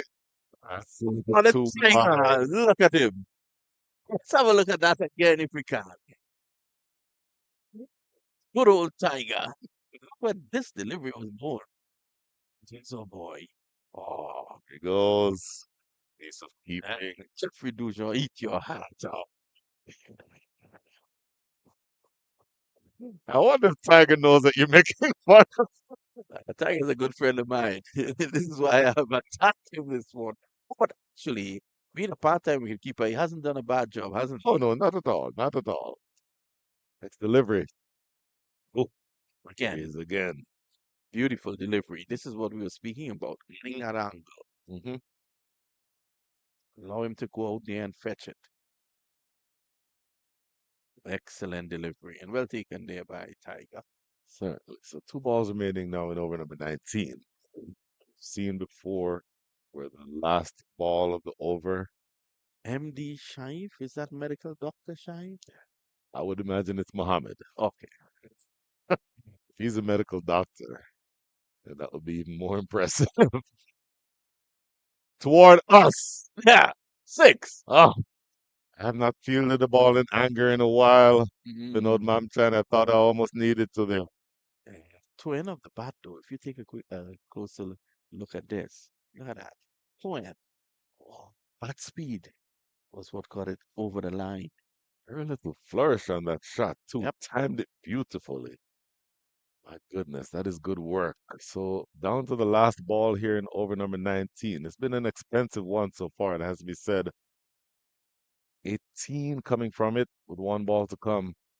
Not what you had in mind when you started this over from your experience, former West Indies U19 player. Here's the last ball. Bang down the ground. It's going to be four more. Dead straight, crashes into the side screen. An expensive last over comes to an end. 22, at least last one, for Keon Joseph. 22 runs come from it. The score is 166 for four. Well, that has actually changed the complexion of the thing entirely. Now they can get up to 175, 180. Oh, And Shadley will have to be on spot here in this final over Keon and bowled brilliantly onto that point, just 14 runs for the one wicket. But just lost it in that last over there, Brian. Yeah, the length that he bowled, both the length and the line, actually. Here, this one, the length is absolutely wrong. Then the line from the four and the six to start the over were too straight. So definitely giving up way too many runs that time. Now, Shadley Van Skokvik, who plays the role of, in baseball terms, he's a closer. So he's the one who comes in at the end to keep things quiet. So let's see whether or not he can stop this rampage from this pair. Yorker length, driven into extra cover for no run. If he can do five more of those, he'll be happy. Yep, 166 for four at the moment. They can keep them down in this final over. You want to go into the break with the momentum on your side. May I remind you at this stage that my prediction was 171. Yes, sir. And so we're watching for that target. What do I win would be my question if they end up at 171. One-handed down the ground. They're going to be one run away from 171 now. Shadley getting the Yorker too full that time, straight down the ground. Another one-handed shot. If you see there, the hand, in fact, no, it kept the head down, played it straight. That's a good-looking shot. Shanley going for the yoke. I think what Shanley should have done there, and what should do is look to go full and wide. Hmm. Yeah. At this point in time, don't attack. Sliced in the air. That's going to be over the top of short third, running down to the boundary. Ryan Walters' prediction is now out of the books. If this is the pricing is right, I'd be out of the game. Two more runs. But then again, I'm the only one in the game because you never said a number. So I'm Mm. thinking, oh no, don't give me a number now. I don't want to hear that. I want to hear that. You had the opportunity a long time ago, Mr. Mamchan. And I miss. So the last three balls coming up here. 172 on the board. Down the ground and goes for six. Wow, as easy as that. Where was Sonny P all the time? Oh my goodness. Straight down the ground. 12 runs coming from the over so far. My goodness. And that was the one-hander. Yeah, That was a backhanded tennis shot, if you will. beautiful. That looked beautiful. That really did look good. And another expensive over is underway. 12 runs from the first four balls. 23 came from over number 19, let's remember. So flourish at the end here for the Atlanta Fire. Two balls remaining, and you still have the opportunity to get up into the 180s. So this is a brilliant finish to the innings for the Atlanta Fire. It is. Shanley has gone for 47. So Shadley is obviously a very good bowler. He will tell you he's a much better bowler than what he's showing right now. Yeah, definitely. Seen the USA setup. Said he will tell you he is a much better bowler than what he'll show you right now. Bang down the ground, but not timed. But he gets it straight in the, in fact, just I thought it would just have gotten by Jonathan Fu, but he does manage to get across. The all important last ball of the over here. So you've gotten to 180. What do you do on this last ball? How do you keep them quiet? Everything is on the table. He'll be swinging for the fences. Well, the score predictor said what, 167? And the commentators again, well, at least you had it right. Around the wicket, there is the angle that you're looking for. They'll get us by at the end here to steal one. But I'll tell you what, that's a good ploy going around the wicket, slanting it across him. That is the last ball and the end of the inning. So 181 runs is your final score here, Mr. Mamchan. Yep, I think Samp Army will definitely have it up against them. And Brian, I think you have the details of the scorecard. Absolutely. So Stephen Taylor got things started up top, 65 from 43, anchored the innings.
I'm here with Aaron Jones, skipper of Samp Army. You guys need 182. What do you make of this total? To be honest with you, I think with our batting power we could get it total, but I'm still a bit disappointed we didn't finish the innings well, to be honest. I think they should have scored probably like max 140. And what do you think it is, with the bowling? I mean, we're getting to the crucial stage, and this game is important because whoever wins, will be table topper. Yeah, I mean, to be honest with you, it's just assessing the wicket, to be honest. I think if we have a good power play, it's going to be really good for us set up for the batting in the back end, to be honest. So yeah, if we don't lose many wickets in the power play and then we have probably 40, 50 runs in power play, I think we'll come out on top for sure. And, coming in from a CPL win, kind of what are some things that you probably learned there that you can kind of utilize here with your team? I think the most important thing is planning for me. Planning and executing your plans. I think that's the most important thing. And then just being as disciplined as possible. I think when you play at a higher level, to be honest, it's no magic. It's just keeping it as simple as possible. Okay, well, big chase for you guys. All the best. Thank you so much. So that was Aaron Jones with us. Samp Army need 182 to win.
Welcome back to the Parambeer Cricket Complex. Field number one, a huge partnership for the second wicket between Stephen Taylor and Mark Parchment at 80. Set the table for the Atlanta Fire to put together a brilliant first inning score of 181. And Atar Ali Khan, Samp Army is going to have to bat out of their skins to overhaul this total. It's a good total, Brian. It's a very good total. And runs on the board is always pressure. But still, they need to start well here, Atlanta Fire. Trying to Paul Hemorrhage. Oh my goodness. Almost served the very first ball of the inning straight to short extra cover. But it lands in front of him for no run. Yeah, he's the one to watch out for. Mohammad Saifuddin opening the bowling for Atlanta Fire. That one nearly chipped into the hands. Yes. He has been among the runs. He had a match-winning innings when he made 176, an unbeaten 76 in one of the matches. Good delivery. Sharp delivery. Has him hopping. Heard that inside edge onto the pad. A couple of dot balls to start the spell here for Mohammad Saifuddin.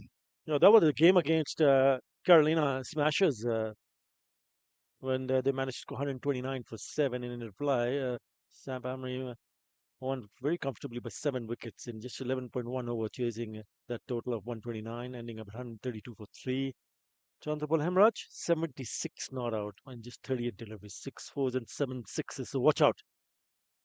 If he gets going, oh, it can turn out to be a tasty contest. Oh my goodness. So you mentioned scoreboard pressure.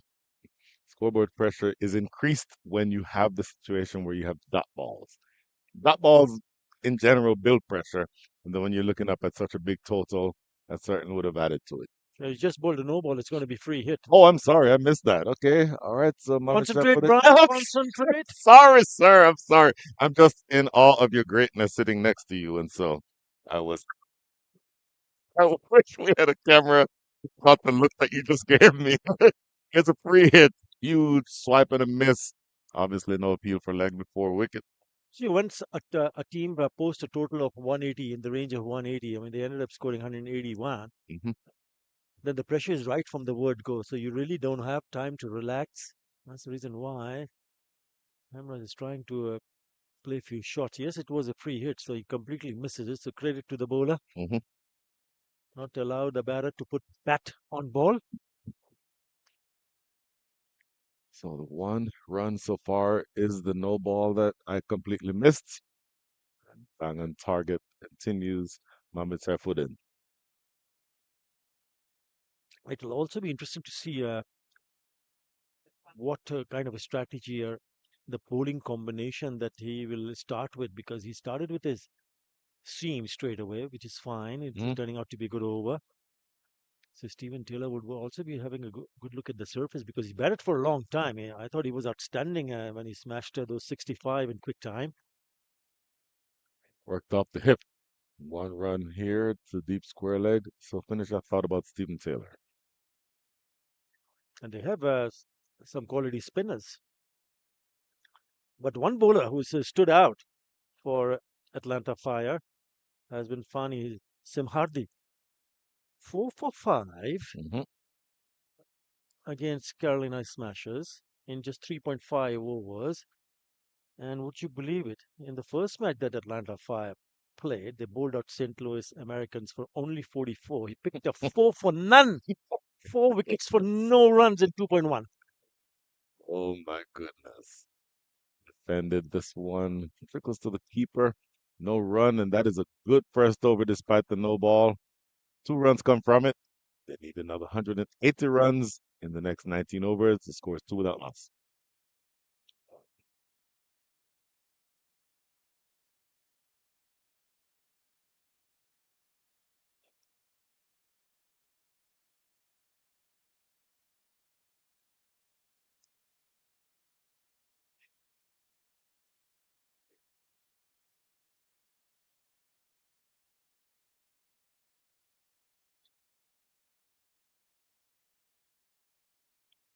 Two without loss. And I think you called it, Athar Ali Khan.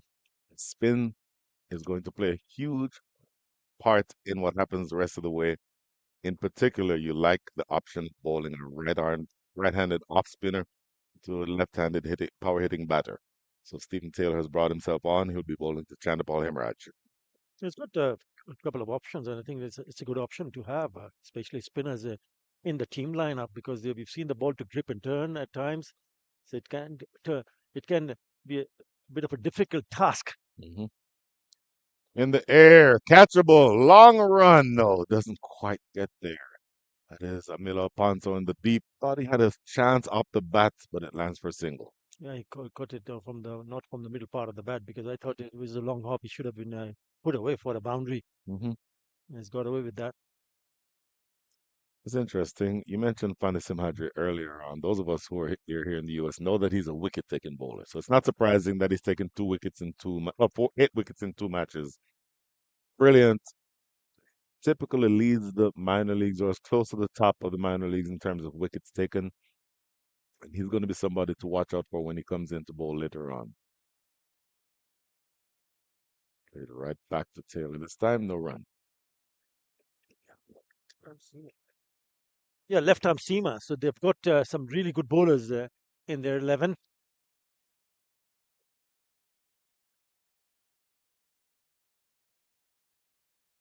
It's a good start from Stephen Taylor, not given any room. The first couple of overs important because they don't want to give them a really good start here. Oh, he nails this one, though. Goes all the way over extra cover for the first 6 of the innings. That is a good looking shot. Yeah, not just on the cue. When things are looking bright for Atlanta Fire, Mhm. he fires one a little bit wide, a little bit full, and he gets the treatment. That is a very good shot. Well in Like control, this. right from the middle part of the bat, and sails over the cover fielder for the maximum. Well, you like seeing that. Coming into the innings, the required rate is 9 plus. So you'll need to essentially take advantage of the power play overs while you can. Two fielders alone outside the circle. Those fielders are long on and mid wicket, so you have room on the offside to just play it away into that mid wicket area. They'll get a single here. So what it also offers Atlanta Fire, knowing that they've put on a big total, which suggests that the top order, the first one, two, three, four, will come and try to play attacking cricket. Hmm. And if you keep on doing that, then you will also create chances because you're not going to middle every one of them. Yep. So once you start middling it, then that's a problem because it's only the second over. In the air and gone. How big a catch is that? The ploy of bowling the right-hander to the left-handed Chandapal Hemraj works 10 for 1. That's exactly what I meant because the pressure was not building on, knowing that it's a big total to chase. So he's trying to play shots on each and every delivery. This time he hit it straight to the field and the covers, and that is a big wicket. It's of Chandrabal Hemraj, who had been in good nick, but he has to depart. He goes for two, and Samp Army are 10 for 1.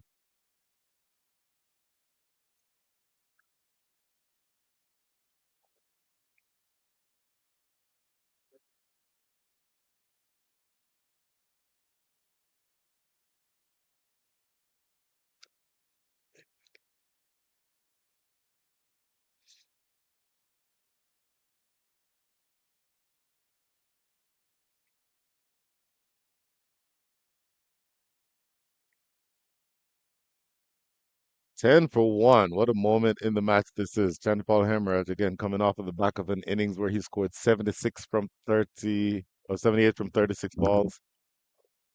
Dismissed here for just 2. Who was that? I don't know. And I'll tell you that things are now going to get interesting. The new batter is going to be Nasir Khan. And all of a sudden, you might get the sense that you're in a bit of trouble here if you're the Samp Army. Obviously, a very long way to go, but you do have some work to do. And what you're trying to do more than anything else is not have the required rate get out of control.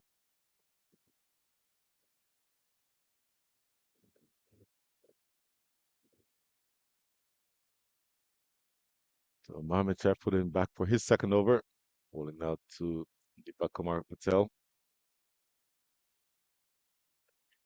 Down the leg side, signaled wide by umpire Noruddin. Steven Taylor, the skipper of Atlanta Fire, having a really good day. First, he smashed a quick fire 65. And now in his very first over, the last delivery of his first over, he picks up a wicket. So among the wickets straight away. Well, he's put his hand up and he's leading from the front. Many people can open both the bowling and the batting. Runs this one down to deep third with soft hands. Well played. So talking about spin options, you see Stephen Taylor. You know that, for example, Camilo Ponzo, left arm orthodox, is there. Even when uh, Fanny Simhadra comes on and bowls, he's a seamer, but he takes the pace off and he gets the ball to grip. So there's options with both fast and slow bowling.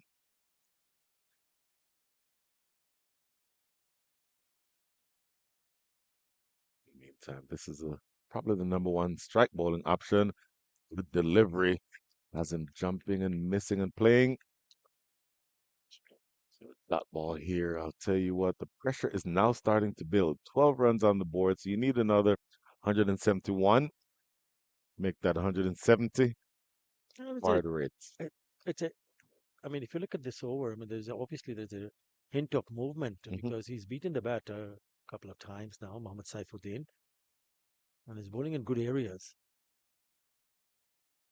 Again, a dot delivery. No, that's a good run. Shy of the non-striker's end. Derek hit.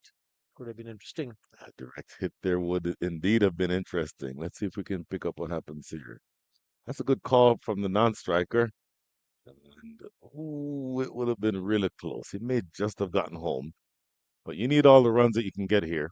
So any opportunities to get something on the board you want to take advantage of. Yeah, even if you don't manage to pick up a boundary, you need to figure out a way to rotate strike. Hmm. And to do that, you need to obviously have some support from the non-striker.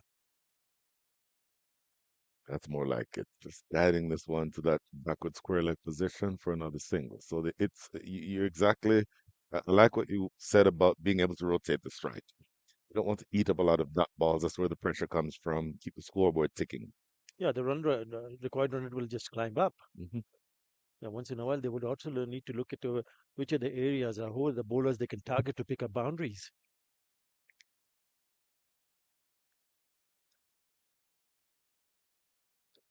Going down the leg side this time though, so given wide by umpire Nuruddin. Yeah, umpire is very strict. Anything down the leg side. Sure, no question. Do you like that, by the way, when well, you're slightly older than me, not by much, but when we were watching cricket in the 70s and early 80s, that wasn't the standard where anything down the leg side was wide. No, Edge didn't quite care to Stephen Taylor. Remember, I talked about that catch he took at slip against Pakistan in the World Cup? It was very similar to that. This one landing just short of him. It's a good stop, I can tell you that, because I thought the ball had just dying down, very low down to his right. It is a really good attempt. I mean, from that angle, I'm not too sure whether it carried or not. But perhaps maybe from the front on angle, you'll be able to find out whether it dropped just short. But good anticipation because had that gone through, would have been quite a few runs. Hmm. Here, this should tell us. Oh, nearly carried because just the one hand, the right hand, latch onto it. Played off the back foot, runs here. Will that get to the boundary? Slowing down and getting there now. So positive end to the over. 4 through backward points. 19 for 1 is your score after 3.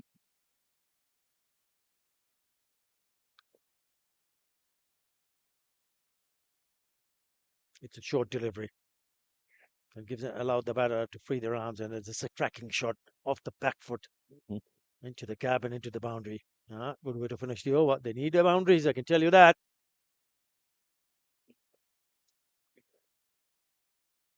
So going back to that catch that he took against Pakistan, I wish we had the video for that. It was almost identical to what you saw here. Standing wide at slip, he was the only slip fielder. Edge off of, I think it was Babar Azam who was batting, and full stretch and snaps it an inch off the ground. Absolutely brilliant at slip, Stephen Taylor. And now look at this. I mentioned him earlier. Emilio Ponzo, left arm orthodox, is coming into the attack. He's taken himself off. Stephen Taylor. Mhm. Right. Slip in place is good. Good move. Looking to pick up early wickets. Oh, absolutely. He would swipe on the edge. It goes to a short fine leg for a single. And the reason I feel that this is a good move because of the fact that there are two right-handers in the middle. So you've got in a left-arm orthodox, which suggests that the ball is going to go away from the right-hander. Mhm. It's also why Stephen Taylor himself is positioned at slip. In the air, that is catchable, and that is taken. What a big wicket that is. Stephen Taylor is making all the right decisions, and that is a catch at wide mid wicket that is taken two down, 20 for two. It's a good catch. It's a very good catch. The second delivery, and he wanted to hook it out of the ground. Doesn't time it. But look at that anticipation from the fielder. He had to run quite a lot to his right and then grabs it. That's a good grab. That's a very good grab. You need to support your bowler with those kind of catches. He has to go. It's a 20 for 2. I tell you, that's the old saying is always true catches win matches. My sense is that even just with a couple of dot balls that were bowled, you're starting to feel that pressure being built. Let me see again. That catch taking a long run around to his right. That's a good piece of judgment. Identifying it in the air, absolutely blue skies. So not much in the terms of cloud cover. So the sun could definitely have been a factor because he's looking back toward the east. That absolutely is something that would have bothered him, but he does well enough to hold on to that catch. Really good work. I think that was the skipper from Nepal who took that catch. Odell. Hmm. Ah, good work. So now, interestingly, a left-hander is now on strike. This is going to be new batter. Will identify him shortly. Down the leg side this time. They'll go through for a single. Fire down to the non-striker's end. Get there without much fuss. This is Mohammed Usman, who's on strike or who's the new batter. So two wickets down, one delivery into over number four. You have 21 runs on the board. You keep a close eye on the required run rate. Is a touching distance of 10 runs in an over from here on. Mhm. So the pressure is building up, and both the batters will be lying to play a few shots here. Yeah, see, they've lost a couple of wickets. Oh, tosses that one up. You've seen when the bowlers toss it up, take the pace off, and put revs on the ball. There's definitely purchase that can be found. And look at that turn. Look Hmm. at that turn. Hmm. Uh, Oh, some over.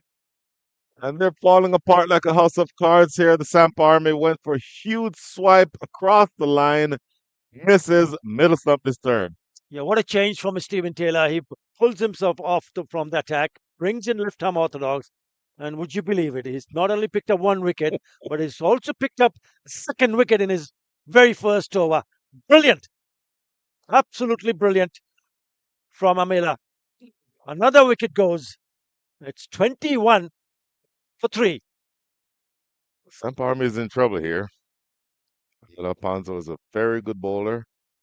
I think you'll see that he has the ability to change speeds and do everything that he needs to do to be able to put the batters on the back foot.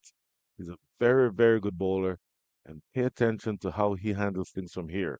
Because I've seen him before, he does this very well, and that you saw the turn on that replay. He's absolutely getting purchase on this wicket, and you'll find that he's able to do that more than anybody else, probably in this lineup.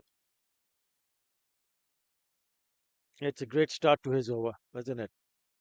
What else you could have asked for? Not only just one slip, now there's got one more slip in place because of the fact that there is a bit of a grip and turn for Amila Oh in my. his very first over. They want to get this man early. Jonathan Fu, he's a very good batter. Two slip fielders tell you how important his wicket is. What a brilliant over. 2 runs coming from it, but 2 big wickets for Miller Panso. At the end of 4, the score is 21 for 3.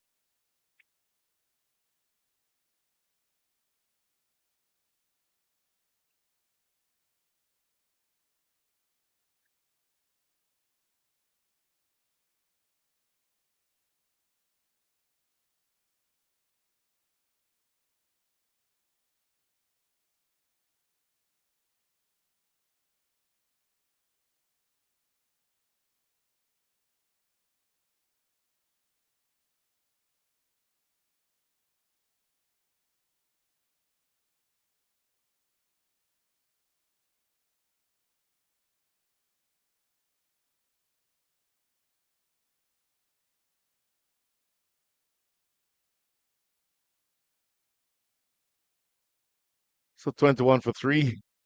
Great start with the ball for the Atlanta Fire. 2 overs bowled by Mamachai put in. These 2 overs costs all of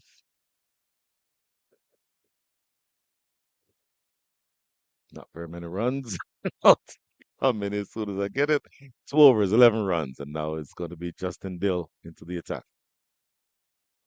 In the air, that's going to clear mid on. Coming toward us here, a couple of bounces, goes for 4. Good positive start to the over. On the up, not a half volley, but a lovely straight bat and gets it over the top of the infield. It's a really good shot. Yeah, because the batters who should enjoy ball coming onto the bat. Lovely, beautiful. One bounce to the fence. It was well played. Justin Dill needing to pull that length back just a little bit. Better length, played into the short extra cover area in the run. So you talked about the scoring rate or the required rate touching 10. It's now over 10, 10.02. You're going to want to make sure that you keep it from accelerating much beyond that, but that's hard to do when you keep losing wickets. Mohammad Usman, the left-hander. We'll need to play a few more shots here because the run rate for the very first time has just gone above 10 runs in an over. Played with soft hands running it down the hill. Third is in position though, so just a single here. Yeah, all but good for the batter to pick up a boundary of the very first delivery of a new over. It just releases the pressure. You've picked up a boundary, and then let's see whether you can pick singles of the next 5. So that would be 9. So they've picked up 5. Let's see. The right-hander, Jonathan, has yet to get off the mark.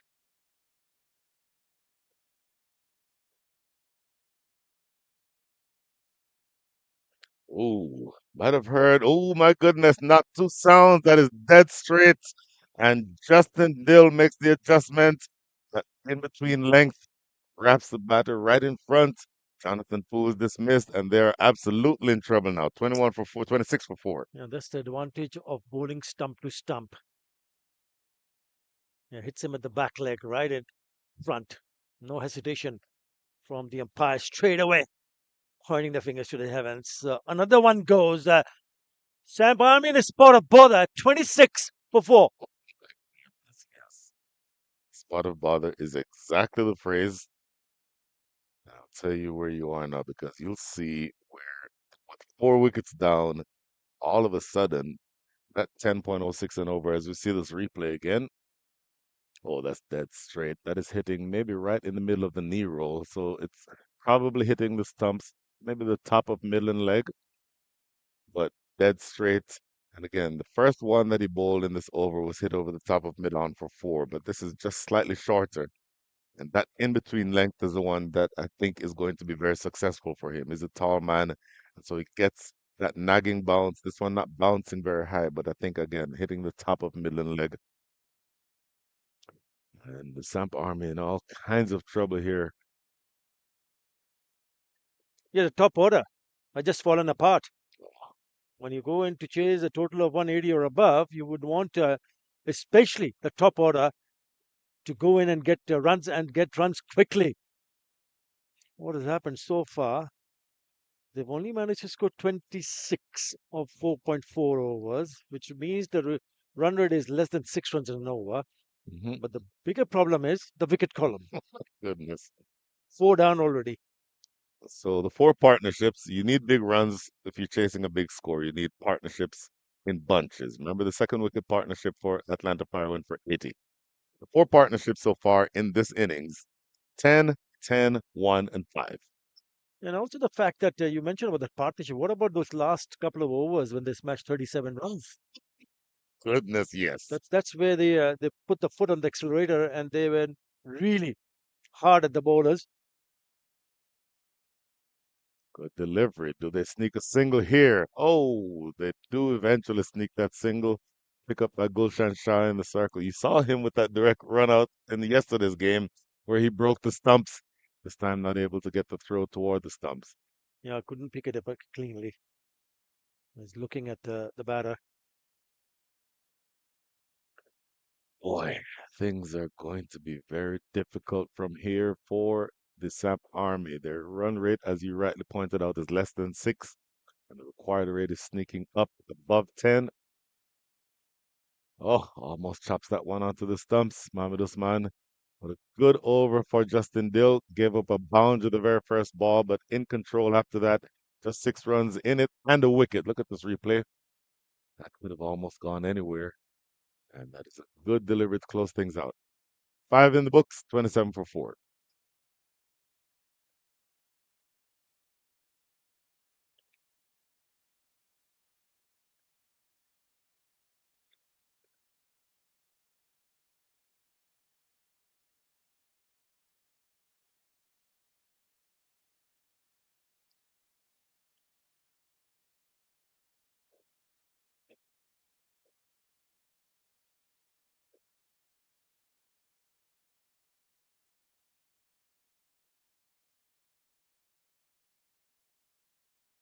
27 for 4.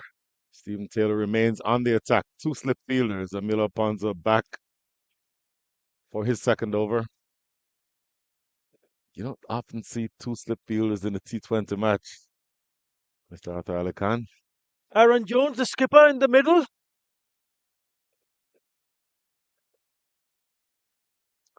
As a reverse sweep, he's given.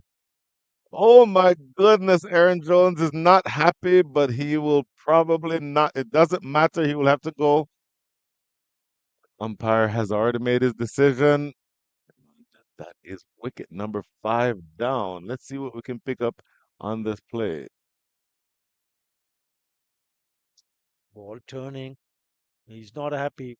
I just feel that he might be unlucky to be given out. He stood his ground for a long time. Doesn't matter. What matters is what the umpire thinks, and he thinks he was in front. Wow. So let's see if we can pick something up on this. So the do you think that perhaps he might have been suggesting that he gloved that? It looked like there was a bit of a deflection for sure. That's why he's not happy, but he has Mm, to go 27 for 5. Samp Army.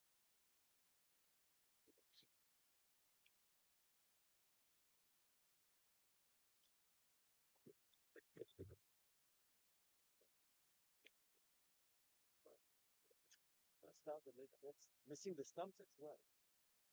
That's one.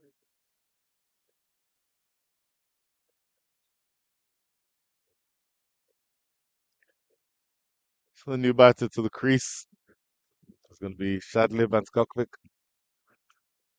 And I'm assuming that the reason why Shadley Van Skokvik is coming in now usually comes in maybe about a tick below this, but he's a left-hander, and he would be a good person to have offset the left arm pace or the left arm spin rather of Amila Panzo. Yeah, they'll be disappointed, Samp Army, because I thought they might also be missing the stumps. Well, that's the way it is. Need someone to stay there because none of them, everybody has come and go in no time. This is the sixth over inside the power play. Half of the side already back in the Goodness. hut. Oh my goodness. Solid in defense, Shadley Van Skalkvik, but the dot balls keep piling up. The last, we talked about the partnerships. 10, 10, 1, 5, 1 are the 5 partnerships that you've had so far. Tossed up, Shadley Van Skalkvik not looking to attack. Interesting, because maybe I think a couple of these deliveries, you think you'd be going for that? Oh, that's the over. Oh, so that's what that signal is that you were giving me. End of over number 6. The power play is done and dusted. 27 for 5.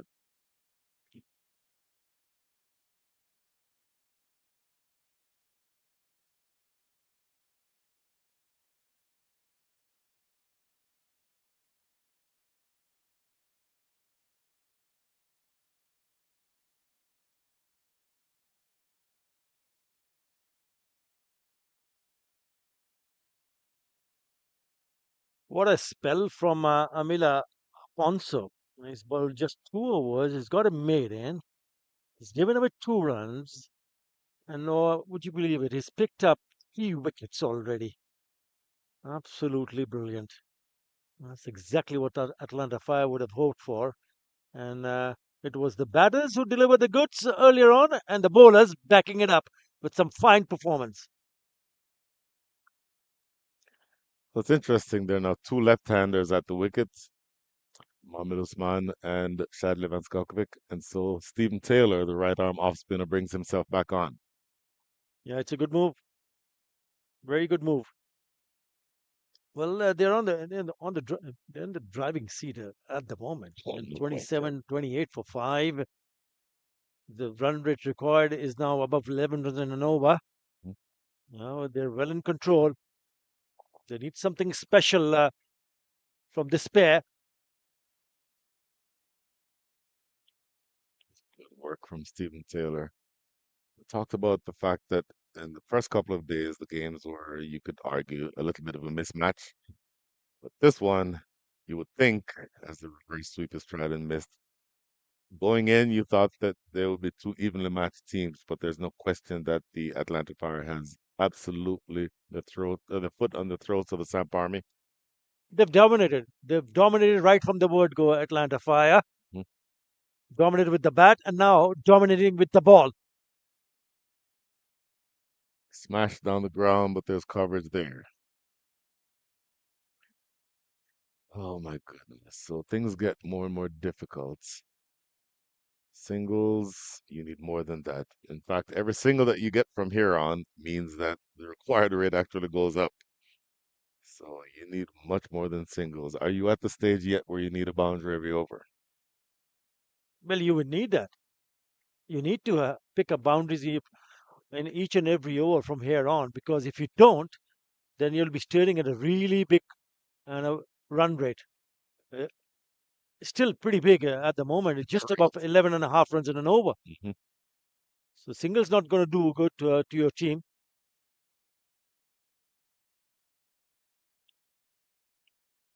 And when you see the half of the side already back in the hut, so you one into the lower mid order. Good over from Stephen Taylor. After 7, Samp Army, 30 for 5.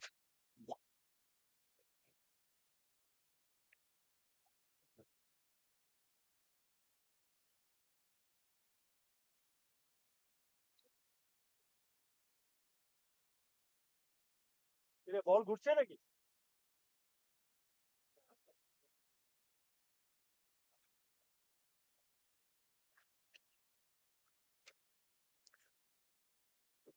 Samp Army after 7 is 30 for 5. After Alex Klein, after 7 overs. Atlanta Fire were 62 for 1. So you have twice as many runs and 4 fewer wickets. That's the comparison between the two. And that alone tells the story of the dominance of the Atlanta Fire so far. Yeah, they're coming to party. Remember, they were not tested in terms of the batting strength. Well, nearly made a mess of it in the last match. Yes. Didn't chase too many in the first match. Hammered away into the deep, and that goes all the way for 6. Yep. Good shot to start over number 8. Justin Dill switching ends coming from the north, gets put away from the first ball. Yeah, he was hit for a boundary, if I remember correctly, in the previous over. the first ball that he bowled, Hmm. it went for the boundary, one bounce over to the fence. But this is a good start. Now that this is this is what they need. Six of the very first delivery. It's a tracking shot, right? Hmm. It's a short arm jab, Hmm. and it's picked that up nice, and it's went all the way for the maximum. So straight away change of ends for him now. It's a change of ends, but for me, I prefer this angle. It's a change of angle bowling over the wicket. This is more difficult to get inside the line. Played down to deep square leg. But again, for me, bowling around the wicket to a batter Mm. who wants to hit on the leg side, that helps that shot. Yeah, that's what I meant. Correction. It's not change of ends. It's just change of Oh, gotcha. angle Hmm. from round the wicket to the over the wicket. Hmm. Well, since he was smashed the first ball that he bowled, probably forced him to think, okay, how can I tuck him up? How can I stop him from freeing his arms? So let's see what he does.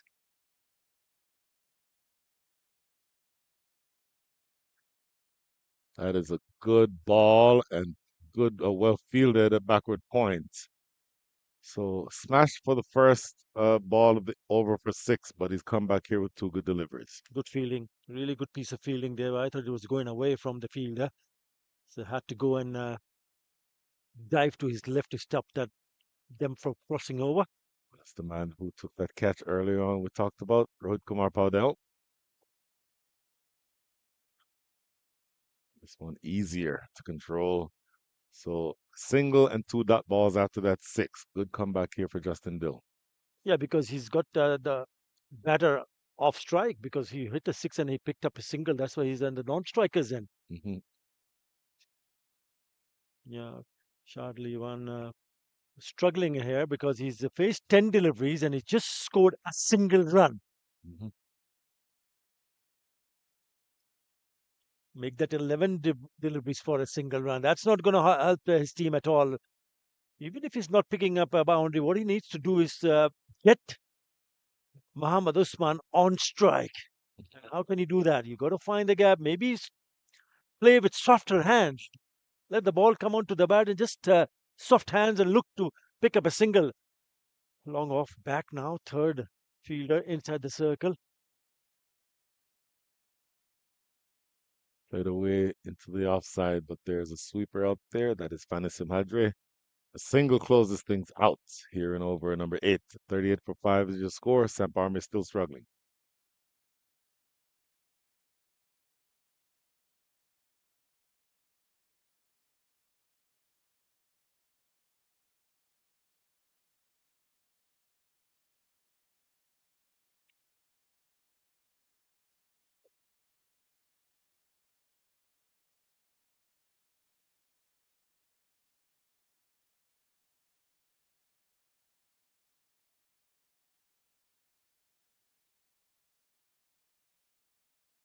8 overs in the books.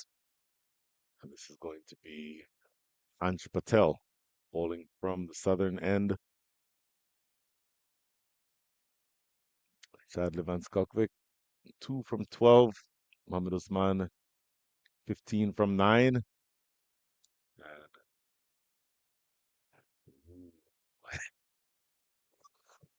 So, a result at the international level that will not make Mr. Atta Ali Khan feel any better about the proceedings. Well, Mr. Atta Ali Khan, would you like to share what you just showed me? uh, one of us will feel better.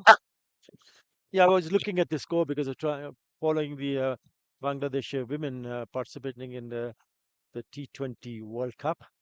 They batted first. They scored 103 for 8, and West Indies in reply 104 for 2 in 12.5 overs. Insane. That Four, is absolutely brilliant. 43 balls to spare, winning by 8 wickets. Wow, brilliant. Congratulations to the West Indies women team. I I think the term is absolute dominance. Would you agree? Absolutely. But in all seriousness, I love the fact that the women's game is gaining prominence, and kudos to both Bangladesh and West Indies for the efforts on the field. I swept into the deep, the single. Yeah, Bangladesh, I think, won their first match against Scotland. But it's a tough group. South Africa, England, West Indies. Yeah, very tough. Generally, uh what's the temperature, if you will, for women's cricket in Bangladesh? It's the quite a lot of teams that quite a lot of cricket, Hmm. and it's obviously it's getting better. They've won the Asia Cup. Okay. They beat India women Oh, wow.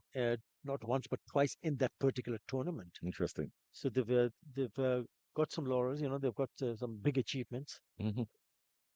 and I feel that in maybe a couple of years' time they can be a force to be reckoned with. Top edge. This will be wicket number 6. Simple catch taken by Justin Dill. So Mohammed Usman looking to hit the ball toward us.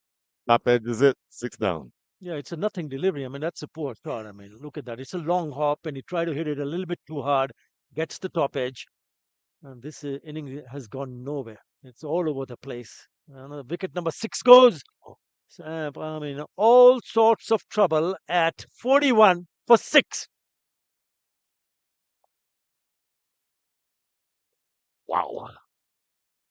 So 6 down. Believe it or not,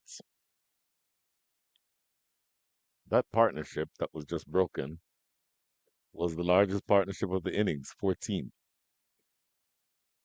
You're not going to win very many matches in general when your largest wicket is for number, or the largest partnership is number 6 for 14, and certainly not when you're chasing 182 runs. Yeah, you're losing too many wickets. They've lost wickets right, left, and center. Hmm. And that's what the scoreboard pressure does to you. Because it's always at the back of your mind. If a good over goes without a boundary, then you're thinking about it. And then obviously they kept on losing wickets literally in one over after another. So there's a tremendous amount of pressure. This is like pure dominance from Atlanta Fire. And it's good to see the team proving a point here. Hmm. And the opposition teams, the other teams in the competition will be taking a note here, knowing that, yes, they were not tested to go and show their what they could do with the bat, but today they proved a different point. Remember, they lost the toss. Aaron Jones won the toss and decided to field first. So they had to bat on a tacky surface. Long discussion in the middle with the umpire, but certainly the skipper led from the front when he smashed his way to 65 of just 43 deliveries. He smashed 7 fours and 4 sixes, a partnership of 80 with Mark Patchman, who scored 37, an important 37 with 3 fours and 3 sixes, and set the foundation for a really good total. There's something wrong with the ball, it seems like it. Yeah. It's a change of ball. See the match referee, Babu, Hmm. with that box full of ball. Boy, 41 for 6. This may not even make sense to keep pointing out the required rate because it's now approaching 13. Samp Army themselves are scoring at the rate of 4.5 and over. So they're 10 runs and over less than what they need to be at in terms of a scoring rate. And with 6 down, it will not be easier from here. The new batter is Raj Nanan, tall left-handed batter. So 2 left-handers still remain at the crease. Shadley Van Skalkvik is 4 from 14. And you want to see him, who's been there for 14 deliveries. At this stage, you have nothing to lose by going for it. He struggled, hasn't he? I mean, it's 14 deliveries and he's only picked up 4 runs. Not only him, the rest of the batters have struggled too. He generally starts relatively slowly, and it seemed to me as though he came up with an intent to block first. But, we'll see how that goes. Clipped her on the leg side. That's going to be a single to deep square leg. Yet another good over coming from the Atlanta Fire. The bowlers are absolutely all over the Samp Army. Scored 42 for 6.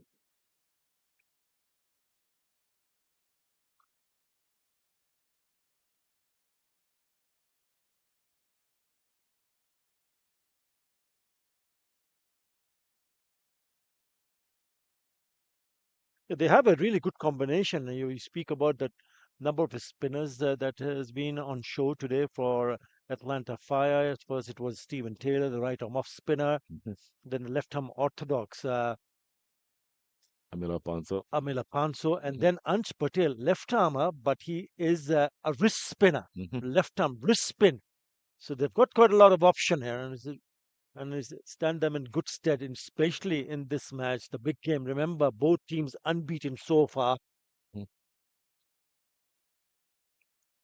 Stephen Taylor back into the attack, remaining on the attack in terms of field placement also because there's a slip fielder. Sunny Patel is at first slip. Starts here with a single over the dot ball. This one now going down the leg side. Might have just flicked something on the way through because no wide given by umpire Mark Ebanks. And this innings is going nowhere, Brian. They got to take a few chances, or at least make an attempt.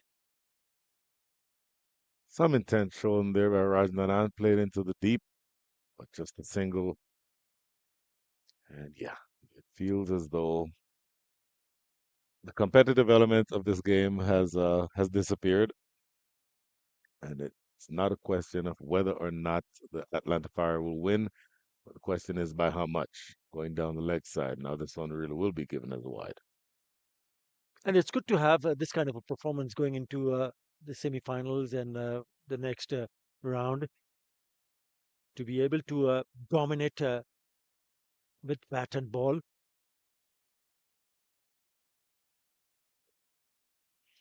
Goes for the big swipe and gets a top edge to backward point. Dowdell takes his second catch, and that is the end of Shadley Van Skalkvik, 44 for 7. And Stephen Taylor, the skipper, picks up his second wicket. It was a little bit fuller, and he tried to hit it. Had no other options. Had to go for it, and an easy catch. Just a little bit slower. Clever piece of bowling, and too easy for the fielder to grab that one. So another wicket goes. Samp Army, 44 for 7. So the wheels have essentially fallen off the truck, or you can use all the analogies you want. Turnip truck has overturned. Wheels have fallen off the wagon.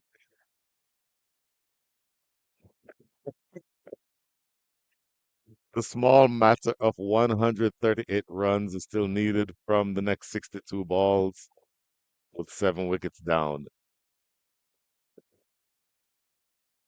Well, I don't think so. That's happening. 44 for 7. Now into the lower order. Wow. So, It also shows the strength that Atlanta Fire have. mhm, Well, they've certainly fired all cylinders today there it in a is. crunch match. Two unbeaten side taking each other. 181 scoring first, and now 7 wickets in no time. This is only the 10th over. What a performance this is from Atlanta Fire. So the new batter is Jaidev Patel. You saw him bowl earlier, left arm orthodox, right-handed batter. He's being asked to somehow stick with Rajnanan and try to put something on the board that they can be proud of. But that is the end of the over. Good over from the captain. 2 runs come from it, and an excellent piece of bowling for him and the entire team. 44 for 7 is your score after 10.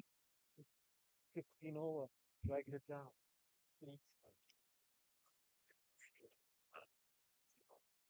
I hope it doesn't.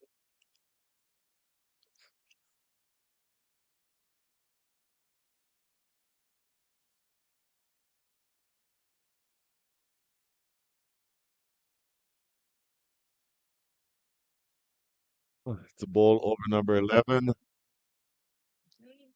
and with 44 runs on the board and 7 wickets down, Mr. Vinod Marchand, you may be paid for a full day's work today, but I don't think you're going to put a full shift in this game. It's a fantastic performance here by Atlanta Fire. And I just saw Hassan Tariq and he was smiling Over the from moon, ear to ear. I would imagine. Pushes this one through quicker and flatter. Rajnanan, 2 from 7. Jadef Patel faced only 2 deliveries, none from 2. And all of a sudden, there is no intrigue left in this match. Yep. The interest has gone really. And I thought that went probably about 5 overs ago. Well, just for comparison's sake, let's just compare. Hmm. In over number 11, 2 deliveries remaining, scores 45 for 7. At a similar stage in their innings, the Atlanta Fire were 87 for 1, or for 2 rather. They just lost their second wicket. But there's the dominance speaks for itself. Definitely, it's a no contest at this point in time. That delivery was the wrong one.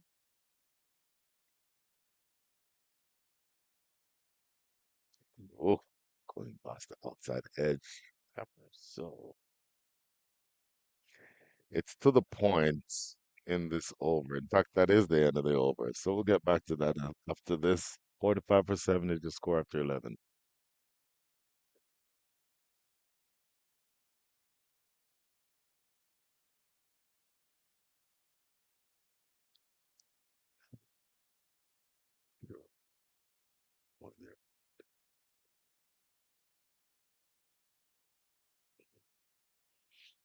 So I so started that, saying, Mr. Vinod Mamchan, it may be the point in this match where you just start telling interesting stories because there might not be a lot to describe on what's going on in the field. In the air, that's going to be probably 2 runs to Miller Ponds, and no, they just settled for one. Taylor is into the attack, and given what he has done with the bat, 65, I believe, and what he has done with the ball, I think he has just put both hands up to be the man of the match. Not only has he put 2 hands up to be the player of the match, I don't think anybody else is in the conversation. Yeah, 2 for 13 at this 2 for 14 now. And they say cricket is a funny old game. Stephen Taylor playing against a much more ordinary team yesterday. I think the Carolina Smashers clean bowled first ball Mm, without scoring. Raise the stakes. yep. Quality of the opponent. 65 runs on the board. Down the ground.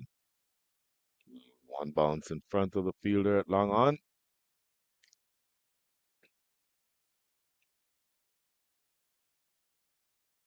Of course, Stephen Taylor is a high caliber player. Has scored hundreds of runs for the U.S. and in various franchise leagues around the country for the last decade and a half or so. Yeah, household name here in America. He's out. He dropped. And it goes to 4, does it? Ooh, Taylor would not be happy. no, he would not. That was an easy catch. Stevie Wonder would have taken. Like, Milo Alfonso is a very good fielder. You don't put somebody at the hot spot at long on if they're not sure-handed, but he will want to have taken that one. Gives him another chance, not necessarily for a catch, but in fact, you can't even get anywhere near it. So that's That's 4. insulting.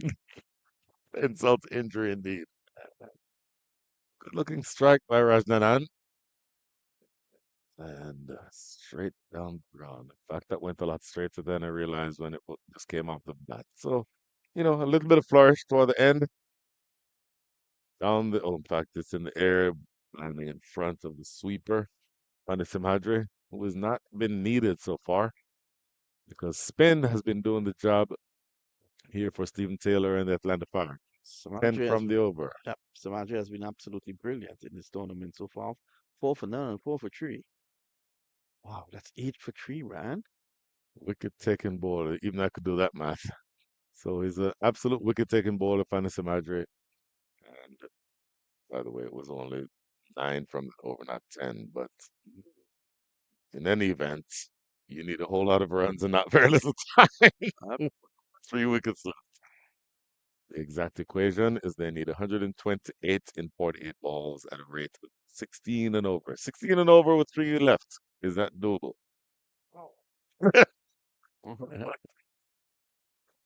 Pushed away. Some brutal honesty coming our way here from Atar Ali Khan.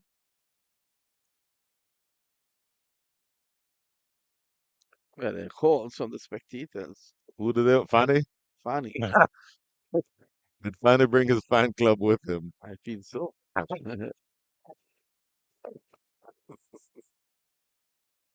Anis Madre, who is not only a brilliant bowler, but the man with the biggest smile currently in this facility. Goes big, but does not get all of it. Oh, What what a brilliant catch that is. Absolutely brilliant. Running backwards, that's never easy. is that Sonny P? I do not know who that fielder is, but he did an excellent job here. Look at this replay. Yep. In the air. And oh my. Actually took that while he was falling. Oh, Mark Parchment it is who took that catch. Vinod Mamchan, if you want something done right, call a Jamaican. The moral of your story. Parchment has taken a brilliant catch there. 54 for 8. Parchment will confirm that the Atlanta Fire are a brilliant team on paper. You see what I did there? Yeah. Fly on paper. You can stay with me here. No, but Parchment. Yes, Parchment. parchment paper. So when I have to explain the joke, it's not as funny. Uh,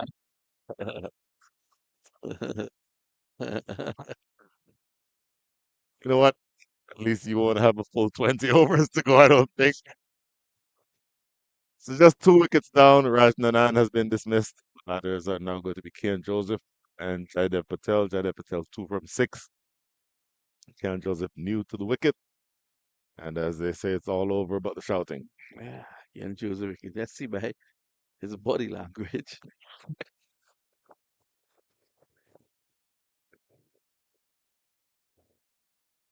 Oh, and Patel, of course, getting among the wickets. That is his second.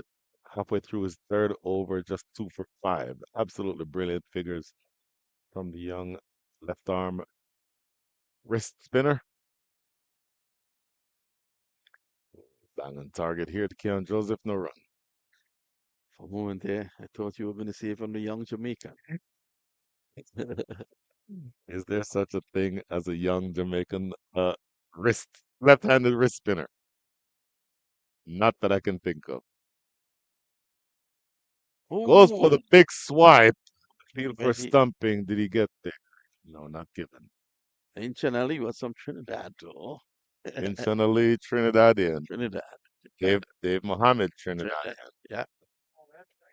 Paul All Adams, Adams, absolutely. There was South Africa. also Tabriz Avidesh, Shamsi. yeah, from South Africa. Avidesh Samaru from Trinidad. He Mhm. played also for the West Indies Presidents 11. Mm.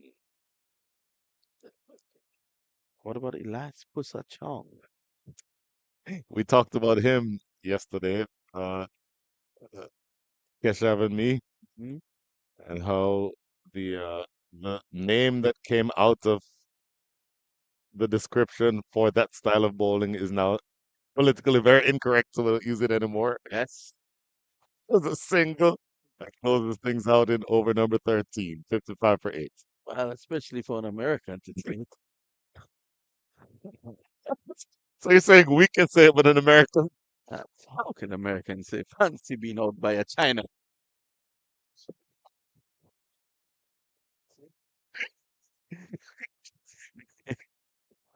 Oh, that's Jayesh Patel's mansion. Oh, is that what that is? Yes, that's it. All 14,000 square feet of it.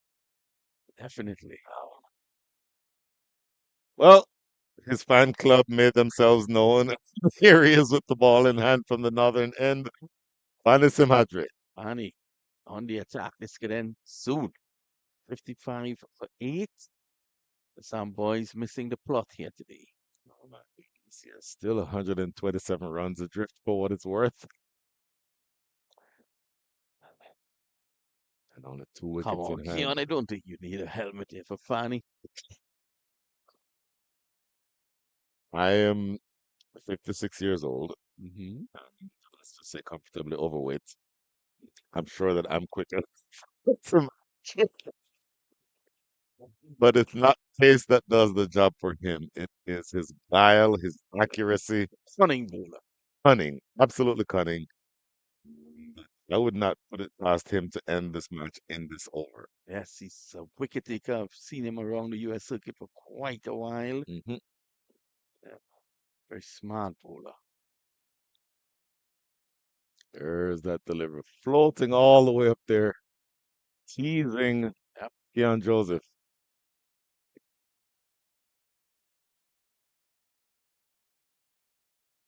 Let's imagine left armor over the wickets. Oh, look at that delivery. What? How did that miss? Oh, look at that. Good strong throw from backward point, not in time.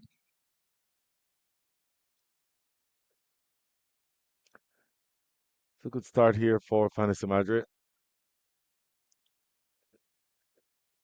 Question to be asked is, do they choose to go after these runs and, nothing ventured, nothing gained, or do they treat it like batting practice the rest of the way?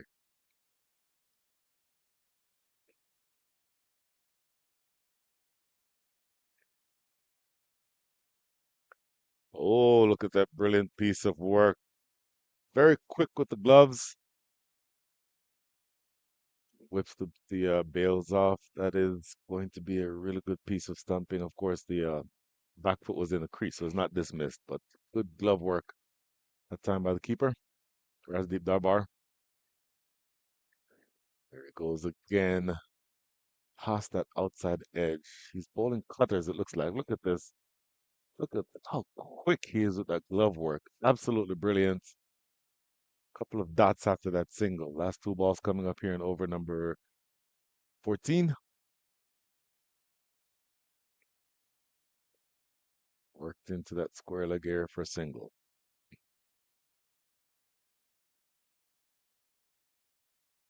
So, Vinod Mamchan, if you are the management slash coach of the Samp Army, what are you trying to accomplish the rest of the way?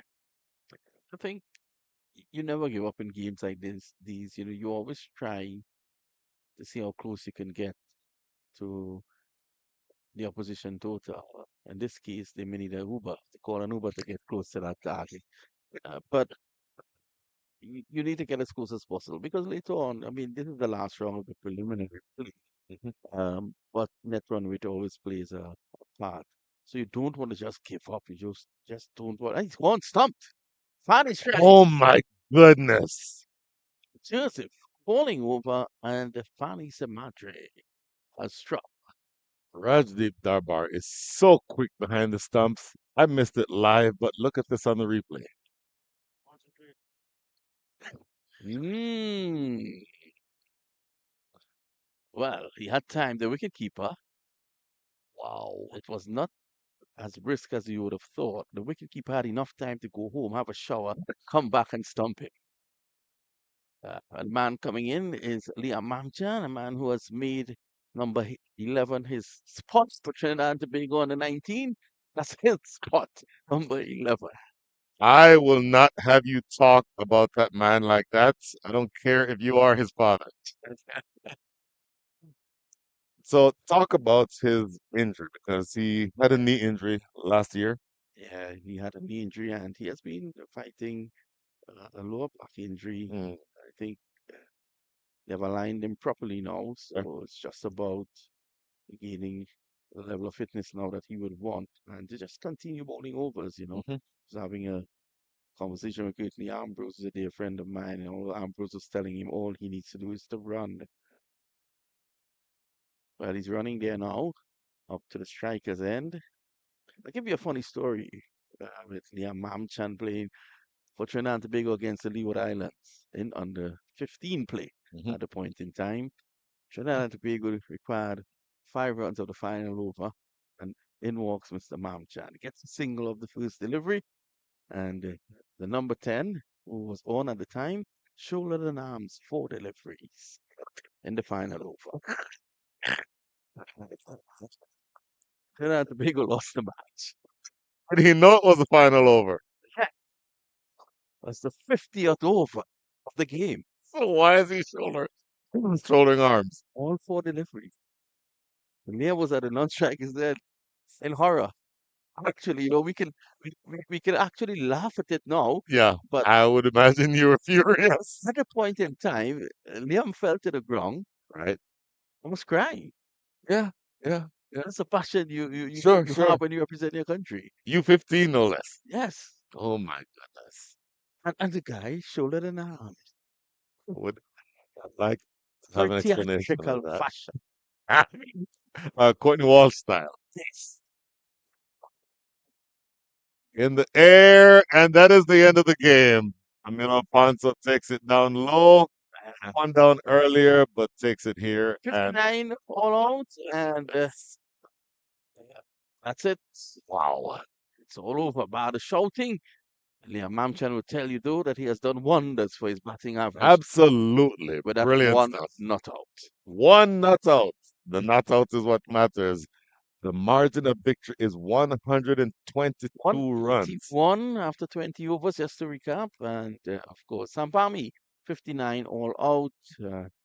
My dear friend from Kingston in Jamaica will now go through the score. Well, it is not going to make for pleasant reading if you're the Samp Army fans. Chandapal Hemorrhage, his wicket started the downfall, 2 from 8. Deepak Kumar Patel, 10 from 10. Nasir Khan, 5 from 5. Mohammad Usman, 16 from 12. And then some scores that the middle order will not be happy with. Jonathan Fu scored as many runs as I did. Aaron Jones, 1. Shadlev and Skulkvik, 4. Rajnanan, 10. Jaidev Patel, 4. Keon Joseph, 2. But the bright shining star at the bottom of that lineup, Liam Mamchan with a brilliant 1 not out. Yeah, but before you go there, if I can just go back to the lower order, I think that is a big part of the problem. And if I can just recap the score, you swear that it's an international dialing code. It's 0141041. It's as if they're calling Ritesh Patel, who's in Dubai at the moment, to tell him what happened. Let's go through the polling figures. 3 for 8. Ansh Patel, he was absolutely brilliant. He got the final wicket. 3 for 2. Amila Aponzo. Wow. 2 for 22. Stephen Taylor, who, in my opinion, is the man of the match. And of course, the Fani Simadri. It's almost as if this man gets a wicket in his sleep. 1 for 2 of 1. It means he has now taken 9 wickets in this tournament and has conceded 6 runs. I leave you with that. Brian, we take, yeah, as you can see there, we take a short break now and stay tuned though. We have Roshni Chasmawala with some very interesting interviews coming up.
Welcome to the post-match presentation of Atlanta Fire versus Samp Army, where Atlanta Fire have beaten Samp Army by a huge margin. Join with me is the owner of Atlanta Fire, Hassan Tariq.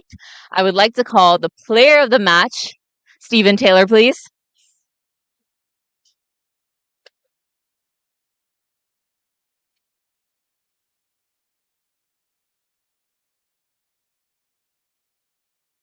Stephen, huge win. You guys going undefeated into the business end of the tournament. How does it feel? It feels good. The team is gelling nice together, and we're just playing good cricket. And talk about your performance, 65 runs opening and then 2 wickets as well. A brilliant performance with you as skipper, but especially the way the team was there. I mean, the way they batted and especially the way that they were bowling and fielding. I mean, some spectacular catches out there. For sure. I played good today. I was feeling good. The team plan was literally just try and get through that power play because we know that it's going to be a little sticky up front. So once we get through that, and the wicket will get better to play on. And thoughts going into the playoffs. I think you still have to see, where the standings will be because I think the top two make it straight to the semis. But kind of how are you guys going to rest up for that? Well, I know for sure it is what the top three goes to another pool, then top two goes through semis. So we're yet to know if we're going through as yet. So we're just still here looking and waiting for a chance to play good cricket. Great performance, undefeated so far, and all the best for the rest. Thank you. That was Stephen Taylor with us. Atlanta Fire have won this game.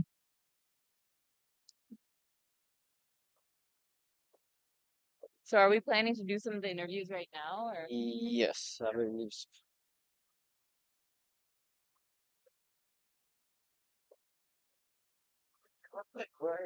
I knew it all that fun, man. I knew it all that fun. Matches are never real hard working. No, but Billy Joe was really cussing more. Well, he's cussed more plenty thing, but he was ready. He was really cussing more that yesterday. Boy.